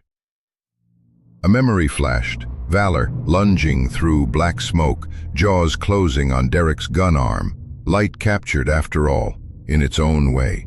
A car drifted down the lane, headlights cutting two slow arcs, then vanished. Porch shadows resumed their soft rain. Miles away, the sawmill whistle blew its final note for the night shift. Owls answered from the tree line. No sirens, no wind howling through broken windows. Just breathing, wood settling, stars pricking the sky into awed silence. Caleb considered how every miracle in life had once been indistinguishable from quiet. A wound knitting beneath gauze, seedlings cracking dark soil, children learning the music of trust. This porch, once echoing with nothing, now throbbed with invisible threads tying hearts together. Even the lilac bush, charred in a forgotten lightning strike the summer before, had sprouted fresh shoots. Fire never wins forever. Valor shifted, rolling onto his side. Caleb bent, running a palm along the ridge of the dog's ribs, feeling the steadiness of life under fur. "You rest," he said. "Tomorrow's butterfly patrol starts early." Valor's ear flicked, tail thumped approval, eyes closed completely. From inside floated the faintest lullaby. Evelyn's voice, slow and sure, an unplanned encore for dreamers upstairs. Caleb let it wash over him. He thought of the letter buried at the creek, the past laid gently to soil, and of the tomato vines climbing trellises like small green testimonies. How amazing, he mused, that the opposite of fire was not water, but time and tenderness. He rocked once, twice, the boards creaked a familiar note, porch light casting soft halos around dog and man. The breeze lifted again, carrying lilac and promise in equal measure. Caleb felt his eyes grow heavy, yet fought sleep just a little longer, wanting to memorize the shape of this peace, the acoustics of a family house breathing at night. The wind whispered through chimes. A final firefly traced an arc before extinguishing its upstairs, and as moonlight pooled on the porch floor, the scene held. Dog curled in slumber, man in rocker, house behind them glowing steady, until sound itself stepped back, leaving only the hush of lilacs and a story whose final ember had gone out. When all the noise quiets down, what lingers is the simple truth that love, especially the four-legged kind, can lead us out of the darkest places. German shepherds like Valor remind us daily that loyalty isn't a word, but a heartbeat, steady and patient, padding beside us, on good days and hard ones alike. Their silent understanding can fill a room with comfort no speech could match. And the way they stand between danger and the people they cherish is nothing short of grace in motion. If you've ever wondered how to speak that same language back to your own dog, you might enjoy thumbing through the American Kennel Club's gentle booklet on bonding and training. It's just a free PDF, no fuss, no sales pitch, filled with small, thoughtful ideas that help me notice the quiet things my dog was trying to say. Take a peek when the house is still and the coffee's warm. Your companion is already listening. This just helps you answer.